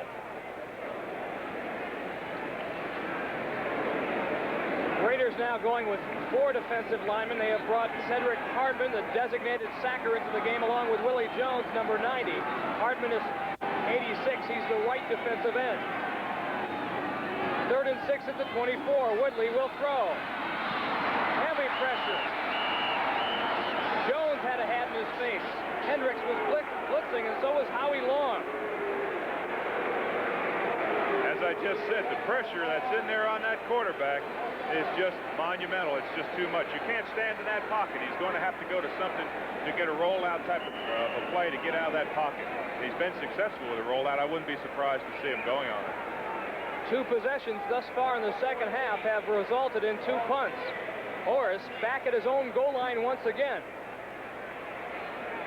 Woodley has been sacked 3 times on the afternoon. Ted Watts standing at his own 47-yard line, moving up to midfield now. Low snap. Orris gets it off. Watts at his midfield, down the right sideline, and out of bounds by Fulton Walker. But again, the Raiders will have the ball in excellent, excellent field position after a punt of 35 yards by Tom Orris. The Raiders will put the ball in play at the Miami 34. There is 9:06 remaining here in the third quarter. The Dolphins trail the Raiders 21-3. Stay with us. Miami's backup quarterback has started to warm up on the sideline. We may see him replace David Woodley, but the Raiders have the ball at the moment at the Miami 34-yard line. Frank Hawkins, the rookie, number 27, paired with Kenny King. Wilson rolls to his right.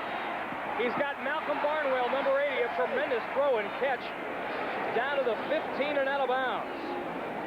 Malcolm Barnwell has only caught 2 passes this season for 74 yards. That pass play covered 15. Well, just when I said that Woodley would go to a roll, Mark Wilson does. We can see the crossing pattern here. And there's Barnwell coming in. A good catch right there.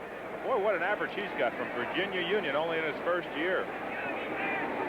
He has caught one 61-yard touchdown pass this season. I believe that came against the Minnesota Vikings in a big Raider win.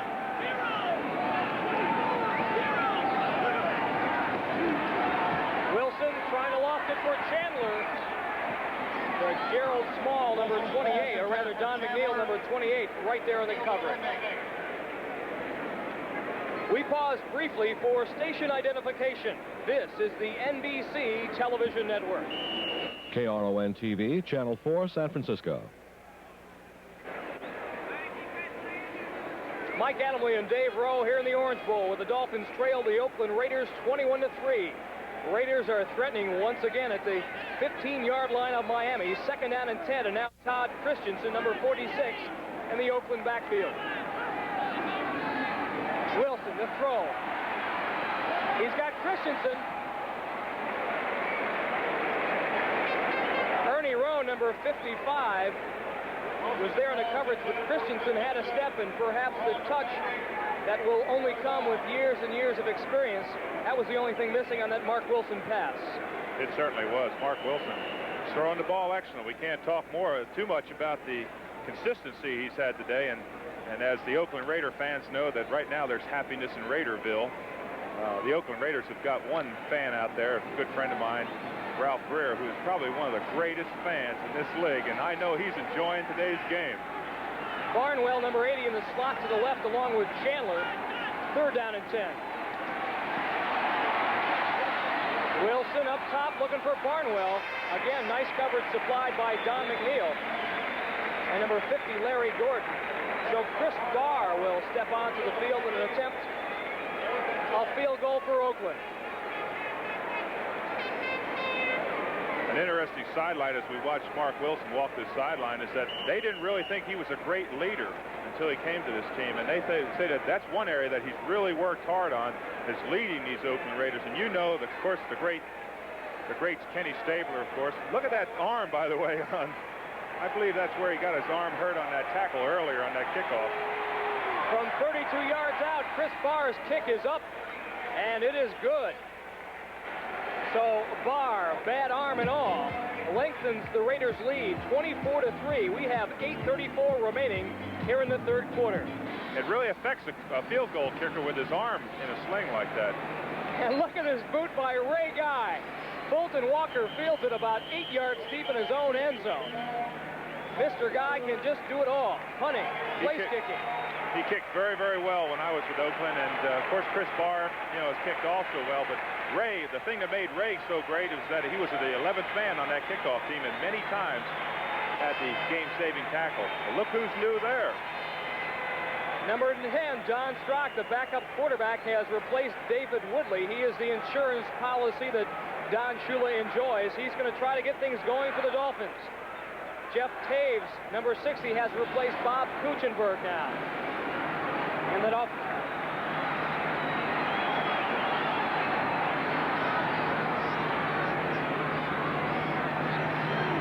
Strock on 1st and 10, screen pass.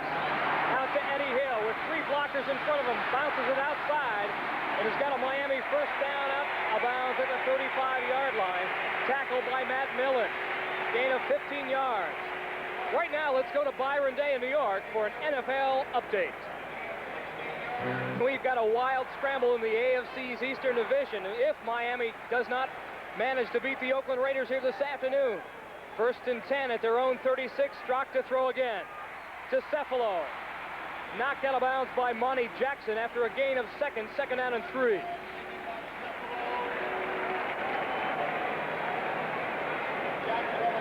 Pittsburgh on top of the Atlanta Falcons. They're in an angry mood after getting upset by the Seattle Seahawks a week ago. 3 Terry Bradshaw touchdown passes. Denver leading Tampa Bay 14-7 in the second half. And the Jets on top of New England, as Byron Day mentioned, 17-3.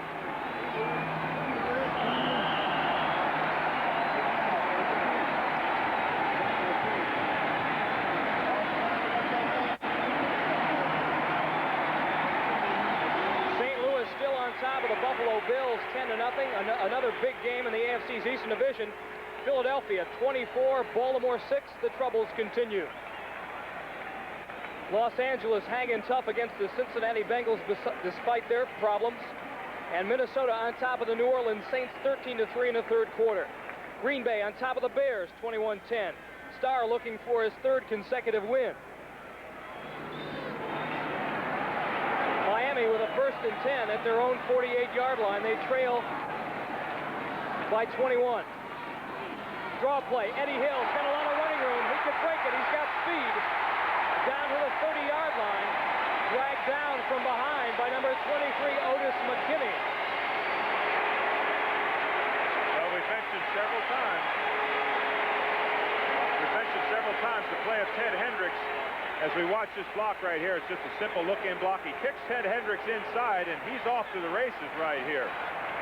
We can see the later part of this play as we watch this run. Eddie Hill's got a long way to go right here, and he could have broken, as you said. But Strzok has made some great play calls. He's moved them 40 or 50 yards already, and they're back into it.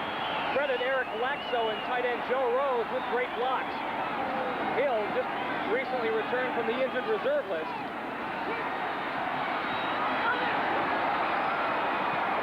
Goes for it all, intended for Cephalo, but he was in double coverage with Otis McKinney and number 42, Monty Jackson, trailing him like a shadow.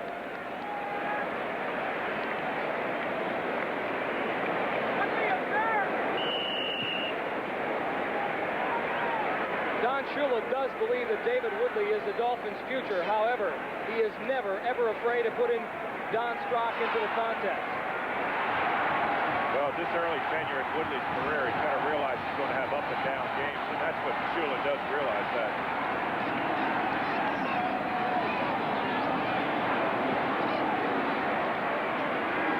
Strzok to Rose. Touchdown saving tackle by number 44, Burgess Owens. It'll be 3rd down and 2. At the 21 of Oakland. 5:53 remaining here at third quarter. Raiders lead the Dolphins 24-3. In this 3rd down situation, Miami's only converted 3 out of 11, and that's a very poor percentage. They've got to do better than that to get back into this game. There's the statistics, 50% for the Raiders. Not too good for the old Miami Dolphins. Exchange problems. Number 63, Mark Dennert, 3rd-year man out of Texas A&M. They say a center can never be offsides, and he wasn't that one time, but all the other 10 guys were.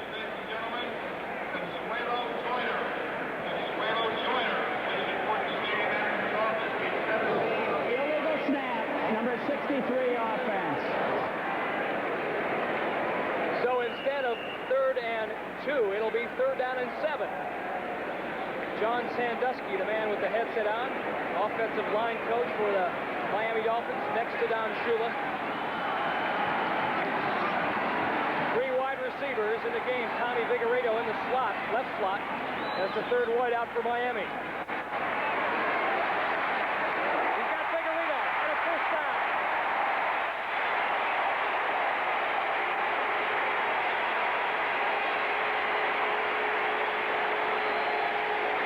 A gain of 11 yards and a first down for Miami. And credit Tom Vigorito, who has proven to be an excellent spot player for the Dolphins. As we watch from the end zone here, Vigorito's coming across his play right here. There's the pass, he catches it. If it had been a good pass, he might have gone all the way. But this Miami fans, they've sat through almost 3/4 of the game and haven't had anything to cheer about. They've come alive now. 62,000 plus here in the Orange Bowl. Cephalo in motion right. Rock to Eddie Hill. To the blocker in front. Down to the 10-yard line. Ed Newman, number 64, out in front. Burgess Owens made the tackle. What a block here on Rod Martin as we watch him coming in from his linebacker spot. Right there. Good block. He rolls into him. Of course, drives him off and knocks him off his feet. They've got a chance to get back in this ballgame. They've got to score on this drive. There's no question of that. Eddie Newman, a 9-year pro out of Duke. All pro material. And an outstanding job at right guard for the Dolphins. 2nd down and 5. Rock throwing again. Intended for Jimmy Cephalo off his fingertips. Lester Hayes was right there, though. Had Cephalo caught that ball, I believe he would have been out of bounds. Right now, let's go to Byron Day in New York for an update. So a backup quarterback playing in Tampa Bay and a backup quarterback trying to lead the Dolphins here. Don Strock at the controls after David Woodley failed to get things going in the first half in the initial 2 possessions of the second half. 3rd down and 5. Ball is resting at the Oakland 10.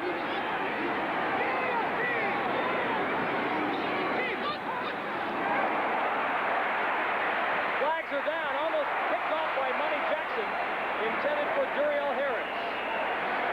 This is going to bring up a big call right here, whether the quarterback tried to draw him off sides, which he's unable to do, or whether it was drawn off just by the count. And you don't even have to say what it is because the fans answered it. They called offsides, of course, on the Oakland Raiders. Here's Jerry Seaman, the head referee. He'll be making the call as they walk off 5 yards against the Raiders.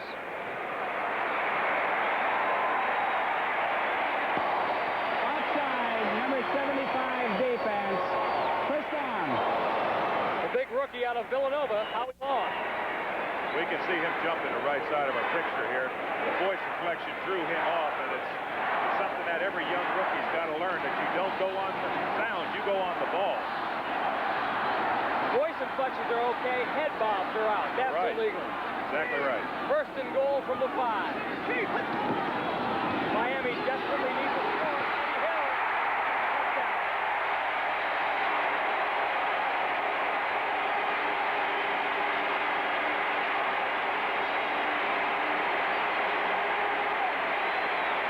So Eddie Hill, a 3rd-year pro out of Memphis State, behind the blocking of John Giesler,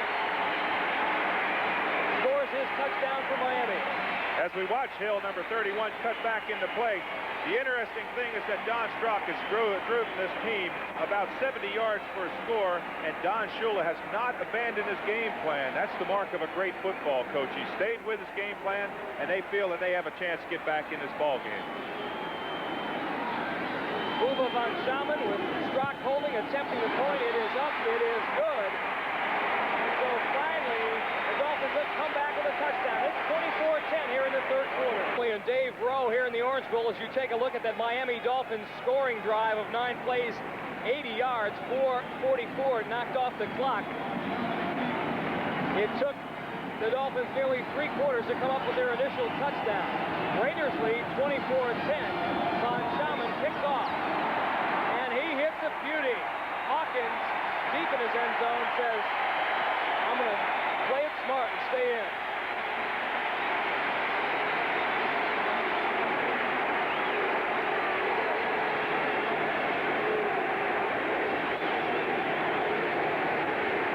Eddie Hill, a third-year man out of Memphis State. Nice little cutback here. Yes, he certainly did. He cut back against the flow. Kind of reminded me of Bucky Gunston. He used to run at, what was the name of that college our director ran at? I didn't even know he went to school. Tremendous job of blocking by John Giesler from Michigan. The Raiders now trying to pull the momentum back to their side.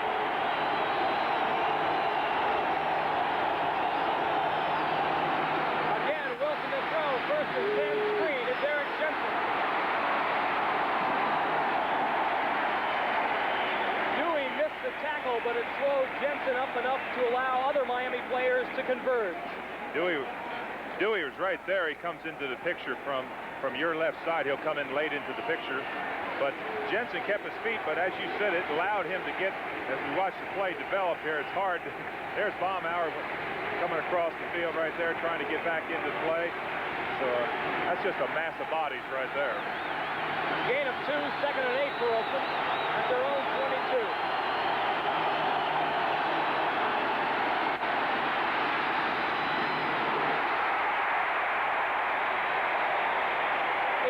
For Cliff Branch, or rather Malcolm Barnwell, number 80, on a play that perhaps they could have called offense or defensive pass interference.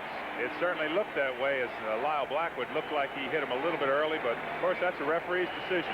And one thing about these referees, you know, Mike, you played long enough, these referees are very, very efficient. I'd say they grade out 99% every week. Excellent job. I agree. Whittington has come into the game, number 22, the speedster from SMU, replacing Kenny King. 5 defensive backs in the game for Miami.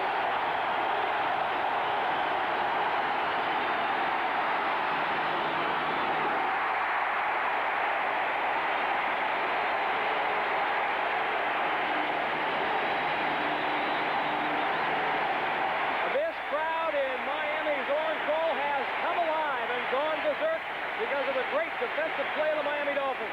Watch A.J. Dewey coming around the outside here. Again, putting that ever-present pressure right there on Mark Wilson, and he knows he's there. But you're right, the crowd has come alive, and Miami's going to get the ball in good field position unless Ray Guy gets off one of those patented 60 or 70-yarders. Figueredo now standing at his own 34-yard line in single safety formation. Bolton Walker is at about midfield. Guy's punt is high. Figueredo fields it at his 36. Across the 40. And knocked out of bounds by Todd Christensen, number 46. So Miami, after a 41-yard punt by Ray Guy and an 8-yard return, will put the ball in play there. We've got 2:38 remaining here in the third quarter. The Raiders lead 24-10. Stay with us.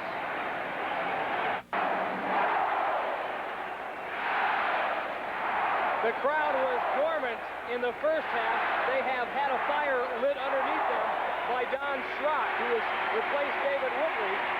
Got the Dolphins on the board with a touchdown, and now has them threatening again. Schrock on first and 10 to Joe Rowe. Gain of 5 or 6 on the play. Second down and 5. The thing that's been really big on these last two series is that Don Strock has come in and ignited this offense. The crowd's getting behind him. We've got a ball game on our hands. They're 2 touchdowns down, but they've got the whole fourth quarter, and they feel they can get in this game. And listen to these fans coming alive out here. New center in the game for Miami, Dwight Stevenson replacing Mark Dennard. So keep an eye on the center exchange. Strock again to throw. Going to Harris. He was in one-on-one coverage with Monty Jackson, and Jackson is one of the fine cornerbacks in all of football. 7th-year man out of San Diego State. He was not to be fooled by Duriel Harris.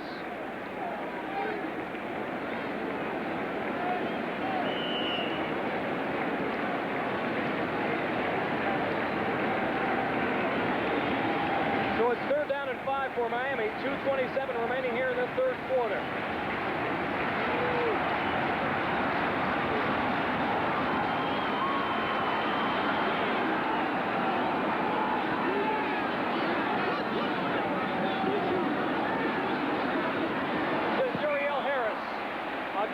working one-on-one against Monty Jackson. Nothing doing. So for the first time in the second half, Tom Orris, the rookie free agent from Ohio State, will come onto the field and punt for the Dolphins.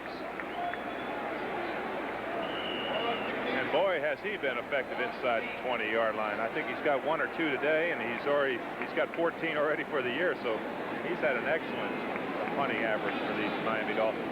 For a change, Dave, he's not punting from his own end zone. That's right. This time he's at his 36. Ted Watts standing at his 13.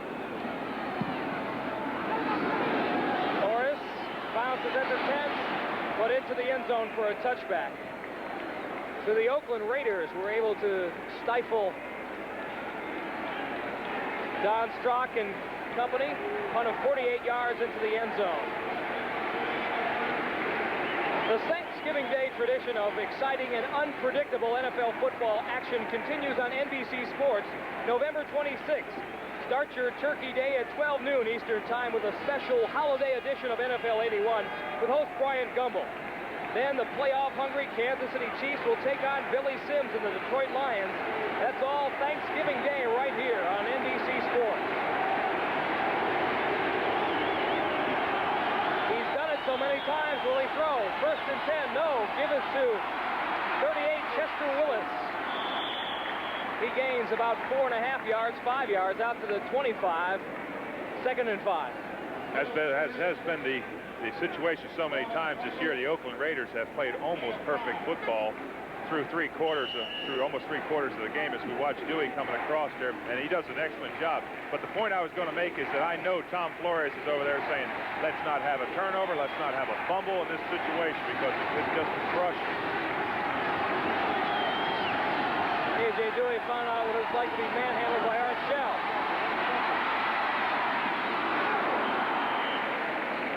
Wilson's 2nd and 5 toss is caught by Derek Ramsey. Again, A.J. Dewey from his linebacker position to make the stop. The Dolphins actually started this situation using a linebacker defensive end type with Bob Matheson. Of course, the famous 53 defense for so many years here. And they've kept right in the tradition with A.J. Dewey in the same role. And as I said, that really messes up your blocking assignments, because he's standing up here and the guard's looking at him, and all of a sudden the guard starts to pass block on him and he's dropping off, so it's kind of tough. They can do the same thing with number 58 Kim Bocamper as well, who's also an excellent football player. He is in the game right now playing right defensive end in place of Vernden Herter. Oakland has just picked up the first down with just under 1:20 remaining here in the third quarter, and they have a 14-point lead over the Dolphins, 24-10.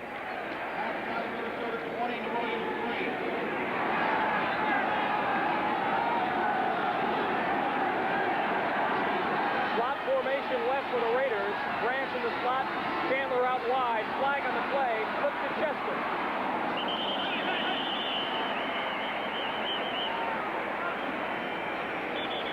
Baumhauer there to greet him. If I was to venture a guess, I'd say it was illegal motion, because I think the motion man turned upfield a little bit early.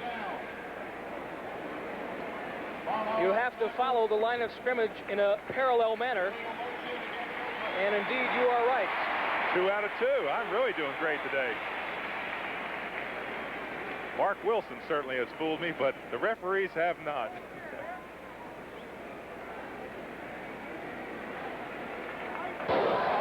Illegal motion, number 31 offense. Derek Jensen started upfield a bit too soon, so it'll be 1st and 15 for the Raiders at their own 25.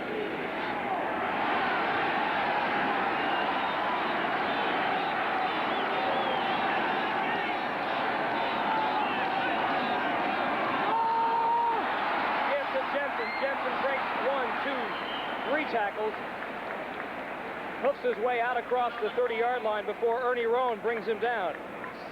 The Oakland Raiders have been traditionally a big fullback team with the Marv Hubbard days and the Mark Van Egan days, and Jensen certainly fits right into that mold, the big old fullback following those big old offensive linemen. Again, if you're looking for factors in that 4-6 Oakland record,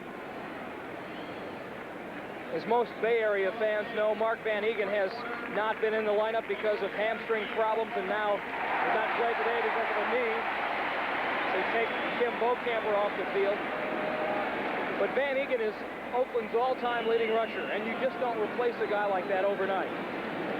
As promising as Jensen is, he is not quite yet Mark Van Eegen. Well, there's so many other intangibles, the handoff time, the quarterback having the confidence in him. There's a lot of things that enter into that.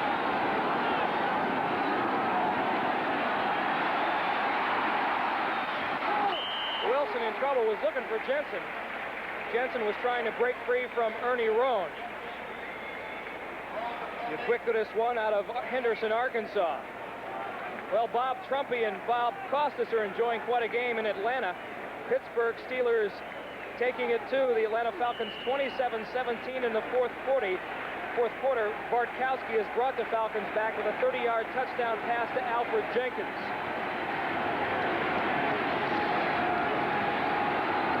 Denver 24-10 over Tampa Bay. Steve DeBerg has come on to replace Craig Morton and has thrown a touchdown pass to Larry Canada. Jets on top of New England 17-6. Wilson to throw on 3rd and 8. And number 58, Tim Beaucamper. Whale of a play.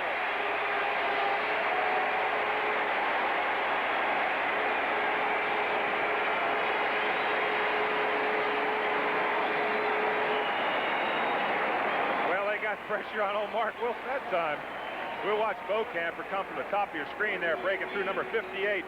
There's nowhere for him to go right there because there was Dewey in his face, number 77.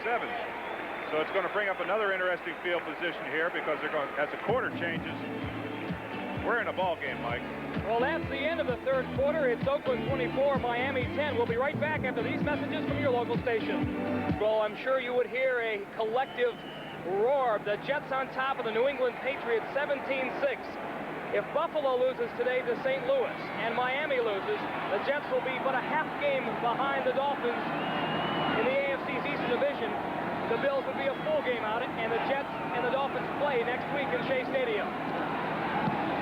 Guys pick. Unbelievable, driving Vigorito back to his 18-yard line.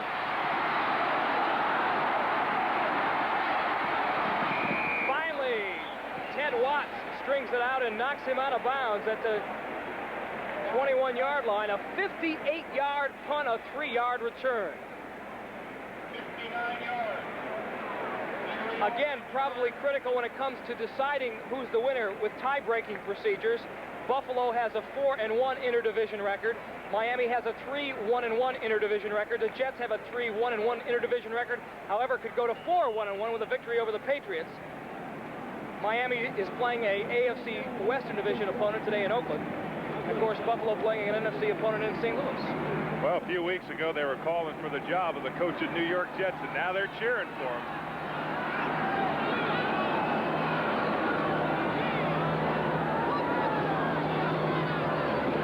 Don Strock, play action pass out to Tony Nathan. He has got the first down before Otis McKinney drags him down from behind, a gain of 11 yards. 14:32 remaining here in the fourth and final quarter. The Dolphins on a tail end of a 24-10 deficit. As I mentioned earlier in the telecast, the Dolphins have 5 remaining games. 3 of those are at home. Philadelphia is at home, New England's at home, and so is Buffalo. And over the last 10 years, David, they have quite a record here in the OB. Those are tough games, too. I don't care where you're playing. Rod Martin, number 53, his second sack of the day, beat guard Jeff Taves for a sack. Number 53, Rod Martin, coming from a stand-up linebacker position. He's already got 6 sacks. He's got 7 now. This is number 8. But he just keeps his leverage, just gets underneath there. There's no place for Woodley to go. Rod Martin's another reclaimed player by Al Davis. Well, despite the 4-6 record, there is nothing wrong with this Oakland defense. They have been playing very, very tough. Well, that's what everybody has said, you know, but of course, they lost the 2 games on the last play, and they certainly feel they could be 8-2. Nathan gets back to the initial line of scrimmage. Again, Rod Martin He has been all over the field this afternoon, and Ted Hendricks chasing him down from behind. Rod Martin said an interesting thing. He said, I know how good Ted Hendricks is because everybody is running at my side. Yeah, that's always true, and that's true in the secondary, too. We've seen him attack Monty Jackson, who, of course, is a great player, but a lot of that is in respect to Lester Hayes and a great season he had last year. I don't know of a player that plays better one-on-one defense than Lester Hayes. 3rd and 18 for Miami.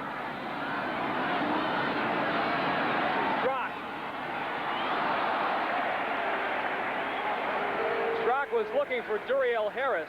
Burgess Owens was there in the coverage. So Tom Orris will step onto the field and punt the ball away.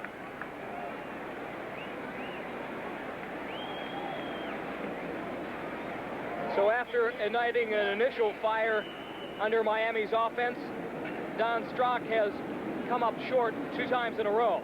And Orris will be back at his own 10-yard line.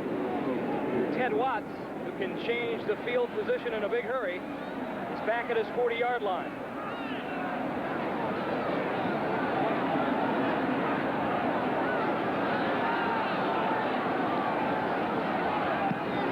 Orris is kicked high and driving Watts back to his 30 where he calls for a fair catch. And that's where the Raiders will put it in play at the 33, a 43-yard punt and no return. 12:48 to go here in the 4th and final quarter. Raiders lead by 12:48 remaining. And as you can see, the Oakland Raiders on top of the Miami Dolphins, 24-10. Story of the day thus far, the play of Mark Wilson. 3 touchdown passes on the day. At a 32-yard field goal by Chris Barr, and you have the Oakland offensive story. Wilson looking for more. Branch. And Dave, that is about the 3rd time that I have seen Branch in that type of pattern pull up short. Well, I think he looked back at the ball that time, and it was an awful high throw, and he might have lost it in the sun or something like that, in fairness to him, but that's a long way to haul it. I'll tell you, boy, you're running 60, 70 yards, but what do you think of the arm of Mark Wilson? Think they've got a good choice, don't you? Oh, he is a gun. Oakland really has no chance of winning the AFC Western Division title. 4 of their 6 losses have come twice to Denver and twice to Kansas City. They can only hope for a wild card berth, and they would have to win their remaining 6 in all probability. Give it to Frank Hawkins. And he is a good-looking youngster out of Nevada Reno, just 5'10", but 210. Very quick. Gain of 5, it'll be 3rd and 5. Ernie Rowan there, as you see, the Raiders' remaining schedule. 2 games against San Diego and that 1 against Seattle. The Raiders never play well up in the Kingdome. They certainly do not. They don't like going up there. We never liked it when I was there, and they don't like it now. We haven't talked much about the Oakland Raider offensive line, but they're in a transition period with the age of Upshaw and Art Shell. But they certainly have played well today. Wilson to throw again. To Arthur Whittington, almost a great catch, but a tremendous defensive play by number 48, Gerald Small.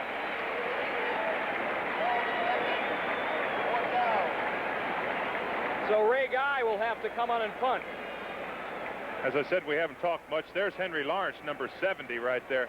There's the ploy of a defensive and offensive lineman. Look at that contact in there.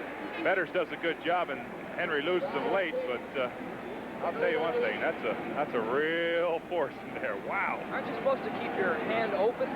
Well, the Oakland Raiders always are. They're allowed to keep their hands a little bit more closed than normal. Guy from his own 23. A wobbler and a fair catch called for by Figueredo at his 27. So the Dolphins are running out of chances. They trail the Raiders by 14, 24-10. 11:48 remaining here in the 4th and final quarter. Against a stingy Oakland defense, 11:48 and 14 points to make up is not a whole heck of a lot of time. It certainly is not, but they've got to get something going now if they want to get back. Out to Nathan. Again, Rod Martin, who all over the field, makes the tackle, along with Burgess Owens. You know, the NBC is contractually obligated to televise the Oakland Raiders game back to the Bay Area. Now, by contract, only one NBC NFL telecast can be aired in San Francisco. Now, because of the unusual circumstances, San Francisco doing so well, NBC Sports, we asked the NFL if a delayed broadcast could be aired of the Cleveland-San Francisco game. They agreed, the NFL did, and it will be on a tape delay basis starting at 11:30 in San Francisco, Sacramento, and Salinas, California. 2nd and 7 for the Dolphins. Give us to Eddie Hill. Willie Jones all over his body. Now, this looks like the Oakland Raiders of yore, a year ago. It certainly does. I'll tell you, I'm very impressed with the style of play. You know, a lot of teams, and it goes back to the pride of the Oakland Raiders. I know that's been, maybe that cliche has been used many, many times. But there's some great football players out there with great natural ability, but they've got a great amount of pride, and no one wants to be embarrassed. And I'll tell you, they're playing just like they're going for the Super Bowl again. 5 defensive backs and 4 defensive linemen.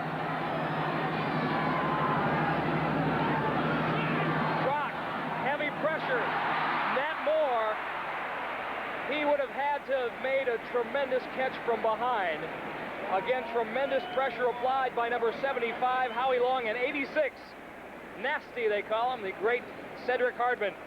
Tremendous years with the San Francisco 49ers, and you know him well, David. I certainly do. I've always had a great regard for him.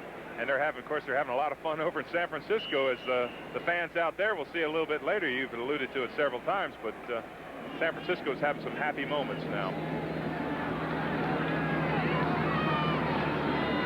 Bill Walsh has struck gold with his young 49er defense and offense. Orris will punt from his own 15. This is a low liner and takes a Oakland bounce as it bounds along the 35-yard line and finally down by Bruce Hardy. A 35-yard punt and a 0 return. 10:08 remaining here in the fourth quarter. The Raiders on top, 24-10. Ball, and the Pittsburgh Steelers in an angry mood. In Atlanta, 34-17. Denver on top of Tampa Bay, 24-7. Jets in a big game, 17-6 over New England. St. Louis on top of Buffalo, 17-0 in the fourth. Philadelphia, 38. Baltimore, 13. Fourth quarter action also. Flags all over the field as Mark Wilson hands off to Frank Hawkins. Derek Ramsey appeared to be the man guilty of illegal procedure. You called that just before I was going to say that. I was going to be 3 for 3. I was going to say that Derek Ramsey took offsides, but I'm leaving you all the tough one, like the integrity calls. Cincinnati, wow, are they something? 24-3 over the Rams in the fourth. Minnesota on top of New Orleans, 20-3. Same old story in the NFC's Central Division. Green Bay on top of Chicago, but only by 4 in the fourth quarter. Bears coming back. Kansas City in a critical game for the Chiefs and the Oilers, 10-3 at halftime. Well, Tom Flores has not had much to smile about this season, but he has to be extremely pleased by the way his Raiders, and in particular Mark Wilson, number 6, have played this afternoon. 3rd and 15. Intended for Ramsey and overthrown, so Ray Guy, whose foot is getting quite a workout, will warm up on the sidelines. It is now 3rd and 15. Well, Miami's just really waiting right now for a break. They need some type of a break. Of course, we've mentioned several times that Oakland has played errorless football today, and when you're averaging over 3 turnovers a game, you're bound to have one, and that's what Miami is playing for right now. They're waiting for the big turnover to turn the game around and get a chance to get back into it, but Oakland continues to play excellent football. Wilson on the day, 14 for 33, 164 yards, but 3 touchdown passes and no interceptions. Whittington. He has got water bug quickness, but Doug Betters doesn't allow him much room to roam. Brzezinski was there as well. Final score, the Denver Broncos now up their record to 8-3 in the AFC's Western Division. They're 24-7 winners over the Tampa Bay Buccaneers.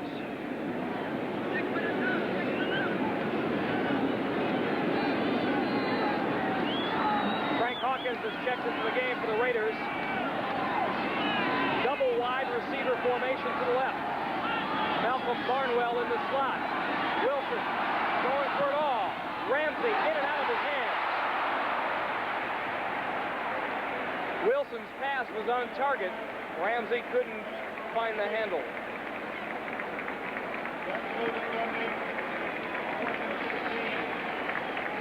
I'm going to make you a wager right now. I know we don't wager, but I'm going to say that Ray Guy gets off a 50-yard or better punt. Because knowing Ray like I do, and he's had so many great ones, he hasn't had a bad day, but for him, a 43 or 44-yard average is just average. But you watch this one. He punts best under pressure, of course. I can remember my rookie year when we had a punter named Gerald Wilson, and he would shake his head in amazement. He said, someday that boy is just going to kick the living daylights out of me. On the field, I mean. Guys, punt. There it is, David. Woo! Vigorito at his 18. He's got room down the left sideline, and Ray Guy makes a sure tackle. That is the only problem with a punt that long. They are eminently returnable. How long was it? 52 yards, of course. But you know, an interesting thing on that, you saw who made the tackle. There was Ray Guy. That's the point I brought up on the kickoff, that he's always the 11th man. He plays great football, and he's a player continually. Remember, next Sunday, start your Sunday with host Brian Gummel and NFL 81, all the scores and highlights and late-breaking news from around the league. Then an NFL doubleheader featuring a battle of comeback quarterbacks. Craig Morton and the Denver Broncos take on Kenny Anderson and the Cincinnati Bengals. Plus, Miami meets the New York Jets in a key interdivision contest. Miami has 8:51 to get 14 points back. Strock to throw, but flags are down. Nathan breaks the tackle of George's own, and then McClanahan. Gain of 21 yards of the play, but again, flags are down.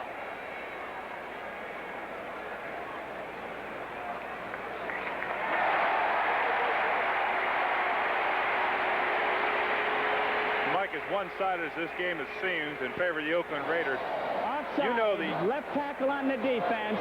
Penalty declined. First down. As I was going to say, as we watch him jump here, and we, of course, watch Strock complete the pass, with a Shula-coached football team, you're never out of it. He has great confidence in these players. Look at this break right here by Nathan. That's why they want to get him the ball, because he can do so much with it. Dolphins have the ball at the Raiders 33. 8:51 remaining here. Fourth and final quarter. Dolphins trail by 14. Harris wide to the right. Cephalo wide to the left. Give us to Nathan. And Dave Brannick slides into the ground at the 31. Gain of 2. Second down and 8. It's an interesting thing that they're running the ball with only 8.5 minutes, but you never know when a play like that, when a team is really geared to rush the passer, you can break that little delay play, that little draw. You can break it for 20, 30 yards, and you're into the secondary. As soon as you break through the line, boom, you're into the secondary, and you've got a 20 or 30-yard run, which is just as good as a pass in this situation. And they've had some success with Eddie Hill doing that earlier. He now joins Nathan in the backfield.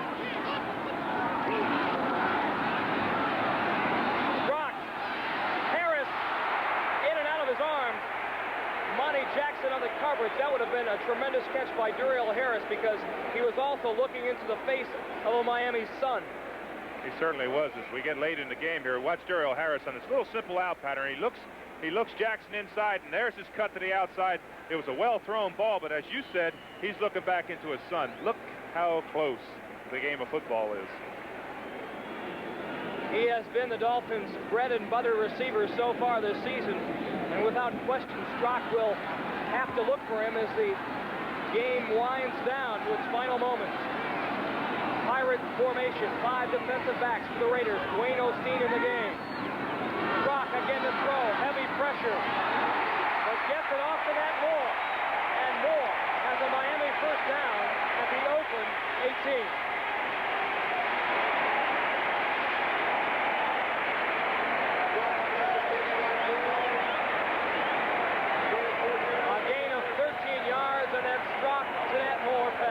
That's the best pass that Don Strock has thrown today. Under tremendous pressure as he dropped back, he unloaded that ball to Nat Moore on a crossing pattern, and as you say, picked up the first down. There's a lot of time left. Strock again to Cephalo. Inside the 10 to the 7. First and goal to go from the 7-yard line, 11-yard completion.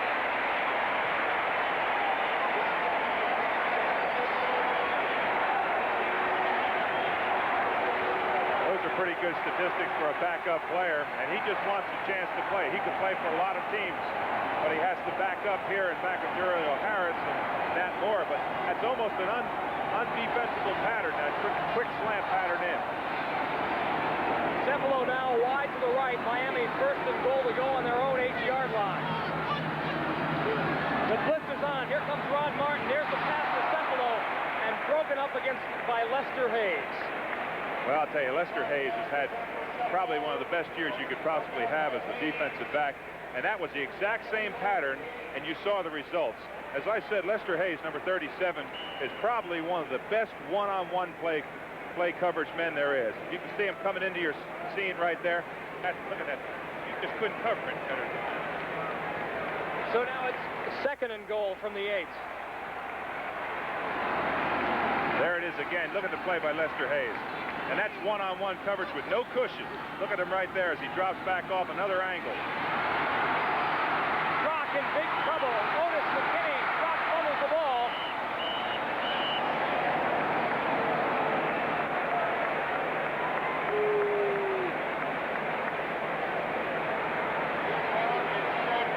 And fortunately for the Dolphins, he recovers his own fumble. Now, Dave Rowe, what do you do? 6:20 remaining in the game. Dolphins looking at a 3rd and 14 situation. If they do not pick up the touchdown here, you go for it or you kick a field goal? I've got to go for it. 2 touchdowns down. I've got to go for it. And I think Don Shula realizes that. He's got to score touchdowns. He doesn't need field goals right now. Only the second head coach in the history of the Dolphins. George Wilson was the original coach when the franchise got underway back in 1966.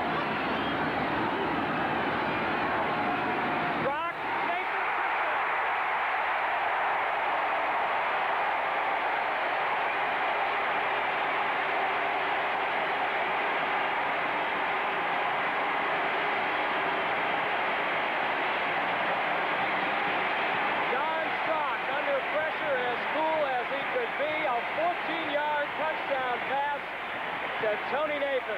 And look who he goes back to the back. Tony Nathan, number 22, in a crossing pattern against the number 1 draft choice, and he knew what to do when he got it there. You can see the reception that Tony Nathan has. He's had 32 coming into this game, and he knows what to do with the ball when he gets there. Uwe von Schaumann can narrow the gap to just 7 points if he can convert here. This looms as an awfully big extra point. It is up. It is good. 5 minutes and 48 seconds remaining here in the Orange Bowl. The crowd electrified.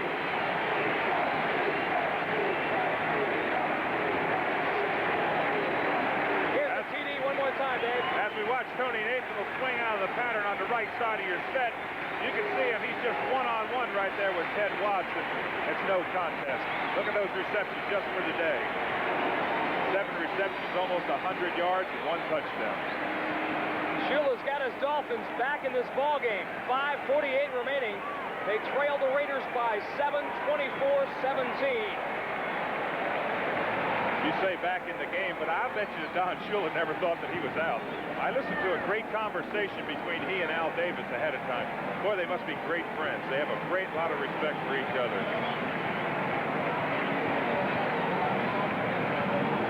Arthur Whittington and Chester Willis, number 38, are back deep for Oakland. Tom Flores giving some instructions to Mark Wilson. He'll try to get the Raiders some more insurance points when he takes the field after this kickoff.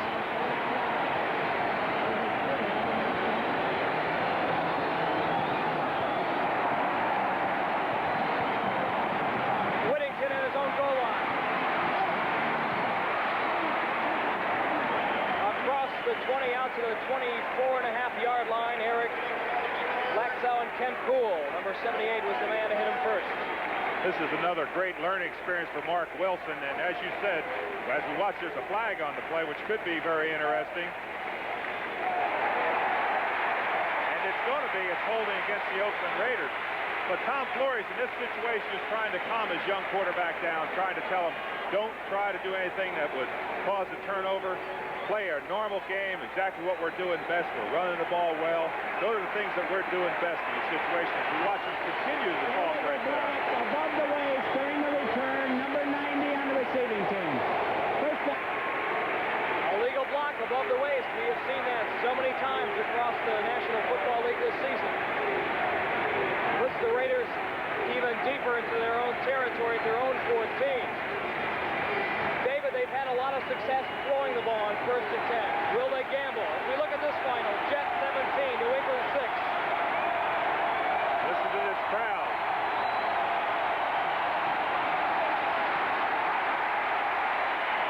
Getting conservative. Yes, he is. He has to in this situation because, again, he doesn't want the turnover. They've had so many this year, and that's what Thomas said to him. Coach Flores on the sideline saying, Mark, go to what you do best. See if we can pick up a first down, get the momentum back onto our side, and control the ball. If we look at that Jet final, I'm sure that Walt Michaels is not hoping for a Miami comeback.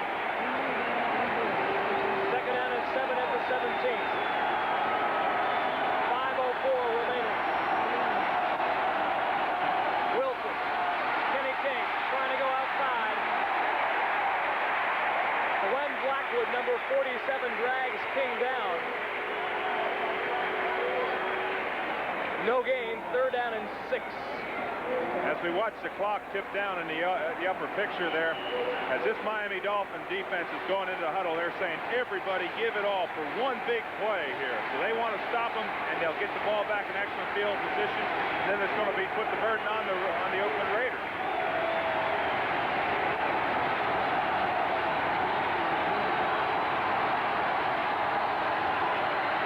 Wilson to throw to Chandler.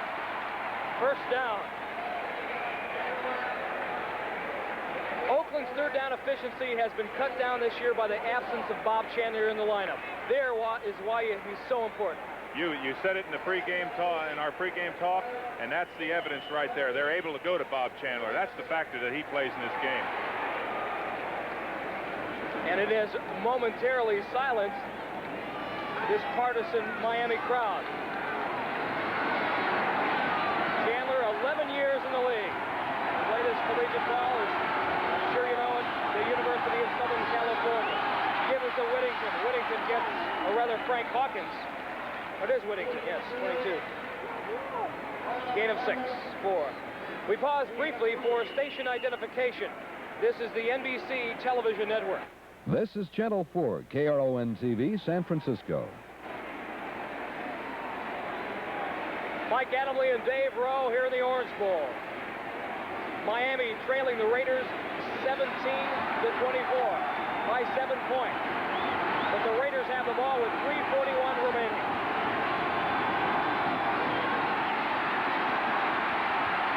Wilson looking for Chandler again.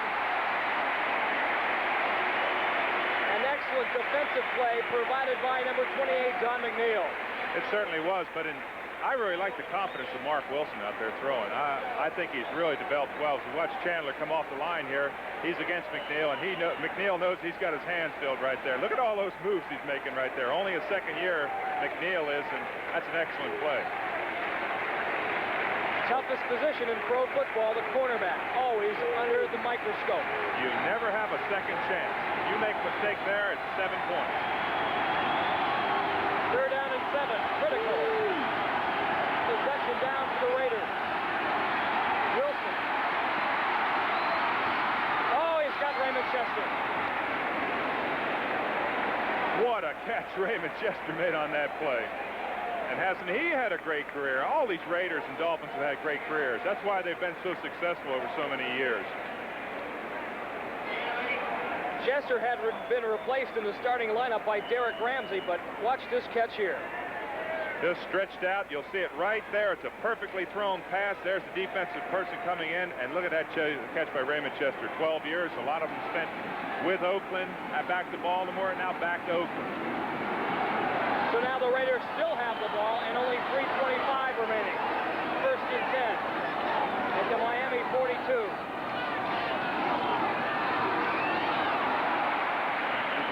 Chester Willis, the ball carrier, for 1 or 2. I think he got none. Another final in the National Football League, and this is why this season is so hard to figure out. The Buffalo Bills shut out by the St. Louis Cardinals 24-0. And you would figure after losing to the Dallas Cowboys last Monday night that Chuck Knox's gang would come out with fire in their eyes.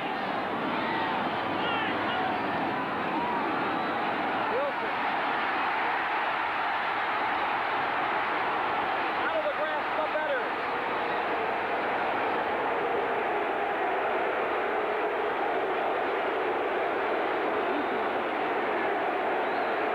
And you know what Don Shula is arguing about.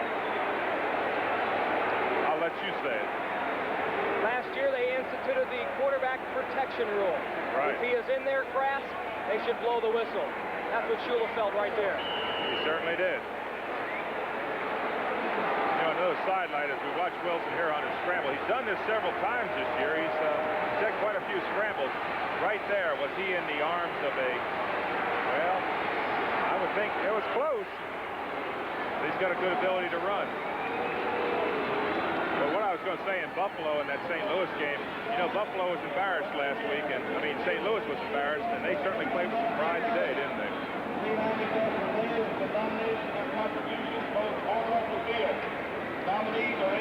2:39 remain here in the fourth and final quarter. Raiders on top 24-17. Wilson, well, he's had quite an afternoon. 3 touchdown passes.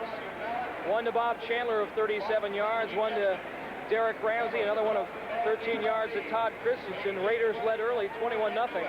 Von Schaman gave the Dolphins their first points of the day right before halftime with a field goal. And then Strock took over in the second half for Miami and led them down the field for a score. First a touchdown run by Eddie Hill, and then that touchdown pass to Tony Nathan. That's how it stands. That's how the picture was painted here in the Orange Bowl this afternoon. 3rd down and 6 for the Raiders. And Wilson, the last 2 third down possessions, has been able to come up with big, big plays. David, if Miami loses this game, they will drop to 7-3-1 and make that contest next week in Shea Stadium a most interesting one.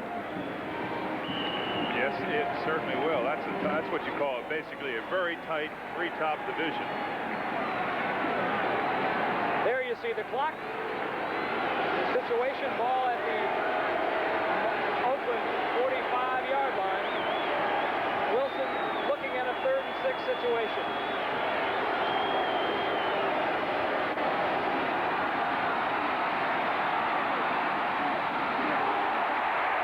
Almost picked off by Gerald Small.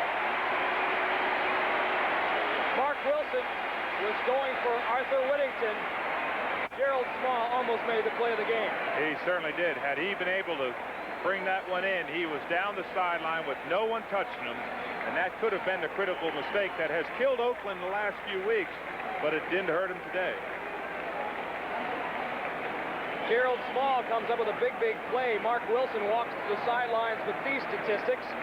16 for 38, 180 yards. He is hoping he does not have to take the field again today. Guy will punt from his own 30. Vigorito is standing at his 11. Fulton Walker is at his 20.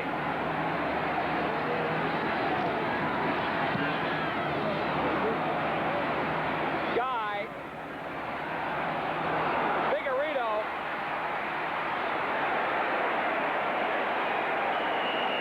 had to make a decision. There's a flag on the play. He fielded the ball at his own 3 and got it out to the 9.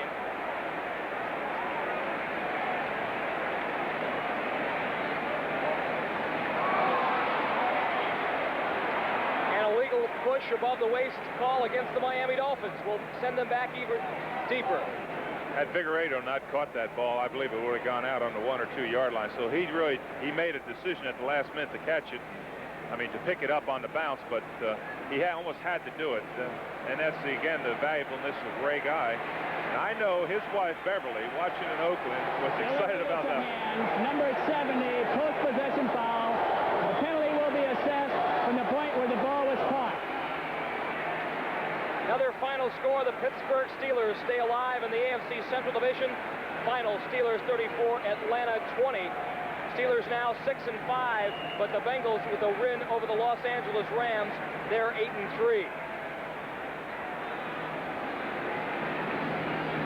Houston Oilers are losing to the Kansas City Chiefs at the moment. Of course, you know the Cleveland Browns game later this afternoon.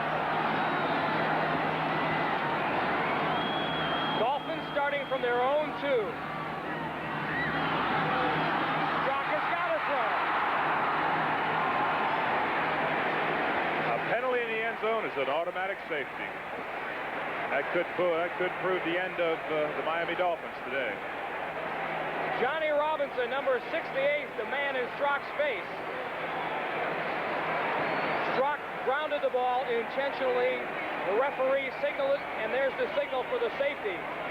So the Raiders just about wrap things up with that critical mistake here. Strock was trying to do a slip screen here, I believe. He was going to go out to his back right there. You see the motion, see where he's turning back to his left. It wasn't open, and he had no choice. He steps out of the end zone right there, and that would have been the safety also, but it's kind of a lineman's dream to get that safety. But let's go back to the punt of Ray Guy, 52 yards. There was a safety on the play. The quarterback ran out over the end zone. There was no infraction on the play. The quarterback ran out for 2 points.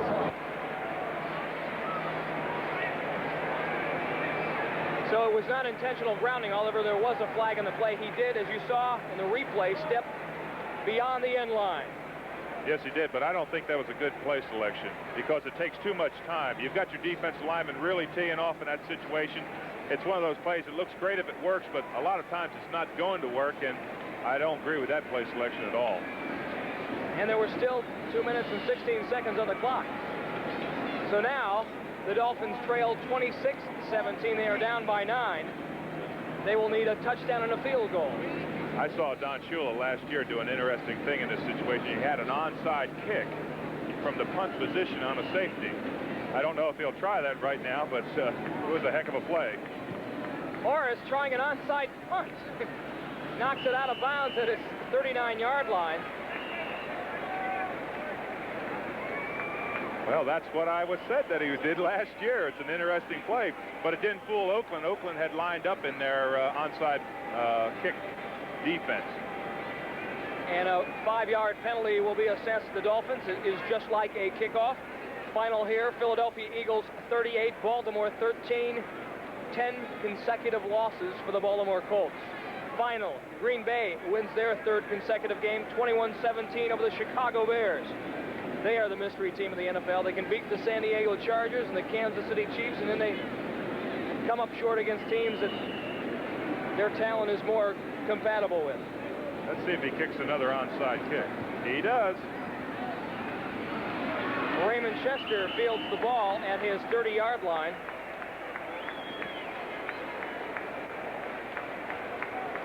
And so the prospects of a Miami win do not look very promising. Very dampened.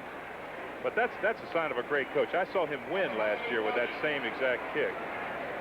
NFC Eastern Division contest. Phil Simms has put the New York Giants on top of the Washington Redskins with a 6-yard touchdown pass to Johnny Perkins.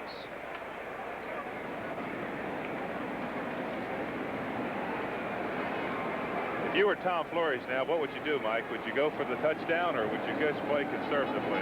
Oh, they're up by 9. I think, if anything, they'll run the ball 3 times and let Chris Barr attempt a field goal. That would put it out of range. I believe you're exactly right. Give us to Frank Hawkins, number 27. He probes the middle of the Miami defensive line.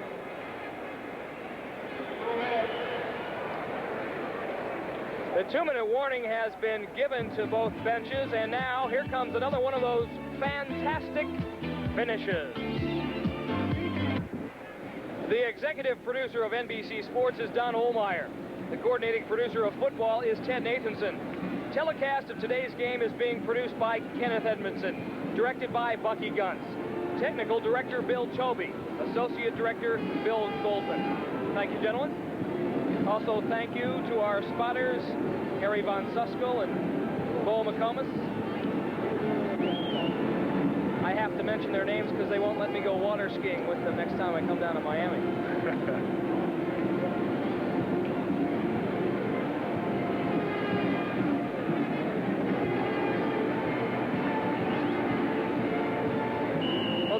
Raiders, by their own admission, have to face facts and realize they have to win every single game from here on out. They'll finish at 10-6 if they can do that, and then pray for a wild card berth.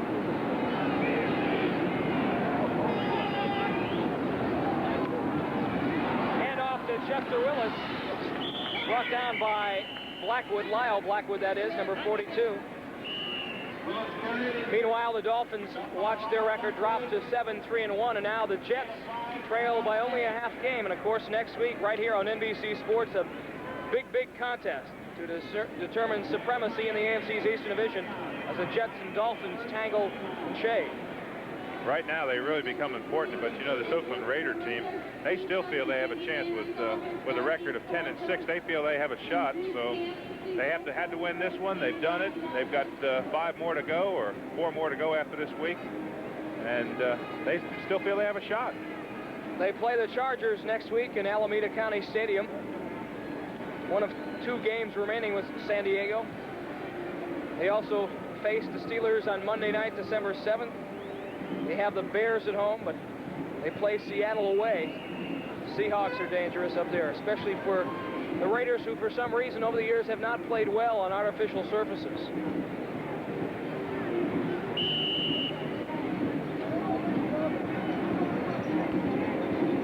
1 minute and 53 seconds remaining here in the Orange Bowl. The Raiders enjoy a 9-point lead over the Miami Dolphins, 26-17.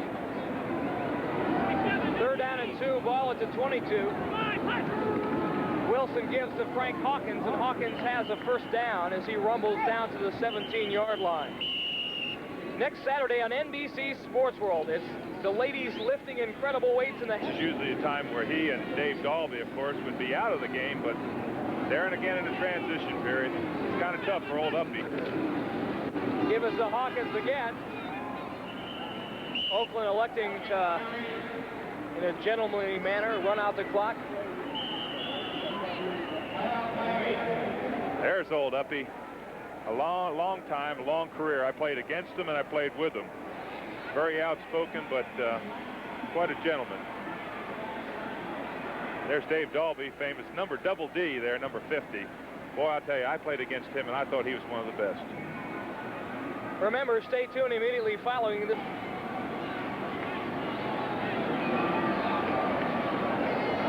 .135 remaining. Timeout. Gives it to Chester Willis. Willis has the first down and the touchdown. So Chester Willis, another rookie running back out of Auburn, scampers 15 yards around right end for an Oakland score they didn't need. It is now the Raiders 32, the Dolphins 17.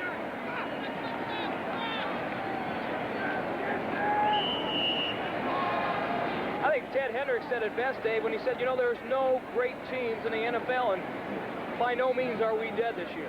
Well, this is what the draft has done over the years. Of course, this was what it was instituted to do. Rather than let all the teams with the money, or so-called money, you know, get all the quality players to watch this kick.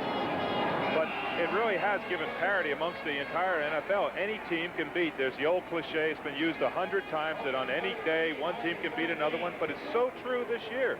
And that's why I say it's been perhaps the most interesting year for me in the last 15 that I've been involved in this game. Number 38, Chester Willis. Wasn't Lyle Blackwood, number 42, in a tough position here. He tries to cut it back in, and of course Willis takes it around the end. In that situation there, they were just thinking that Oakland would run up the middle, and he completely surprised them. Well, the Raiders made a stretch run last year. Jim Plunkett's Cinderella story unveiled itself.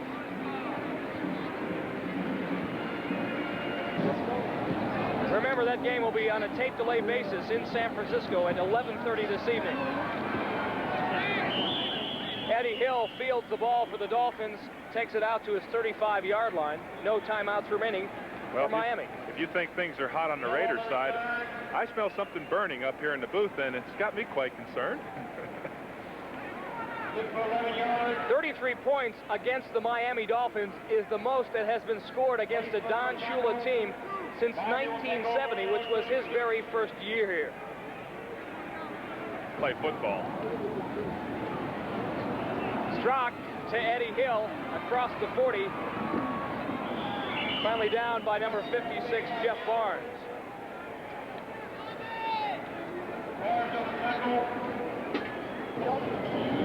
They have no timeouts remaining. Willie Jones is offsides for the Raiders. Strock throws it across the middle to Tom Vigorito.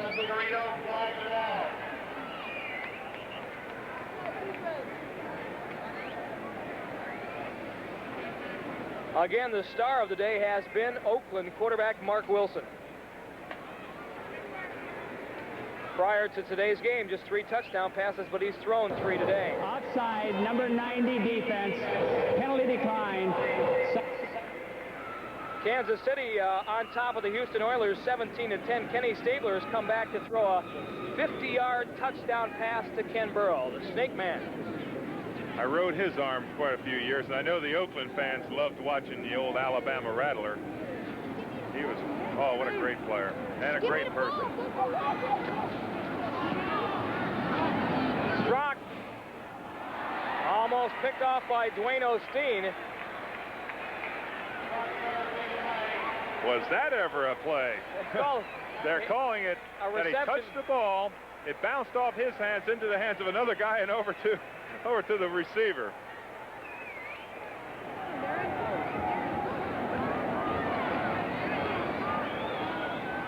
Strock out to Vigorito, and Vigorito stops the clock with 24 seconds remaining.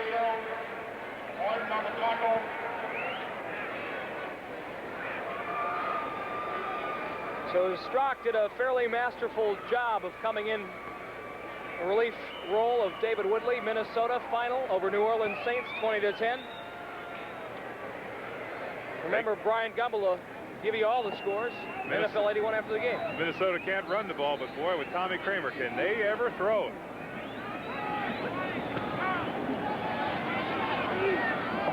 Screen pass to Eddie Hill. Otis McKinney there, so is Jeff Barnes. And that should about do it.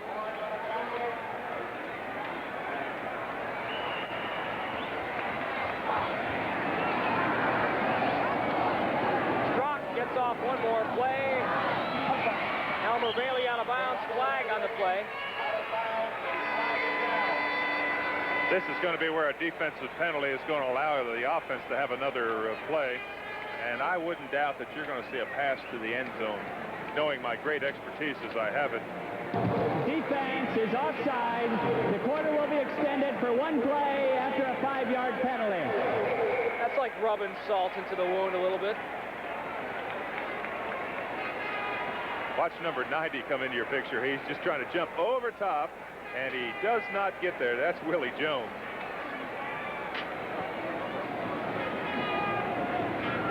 We had mentioned erroneously earlier that the 33 points against the Dolphins was the most scored against them since 1970. They actually had 34 scored against them a year ago. That Buffalo game, I believe it was.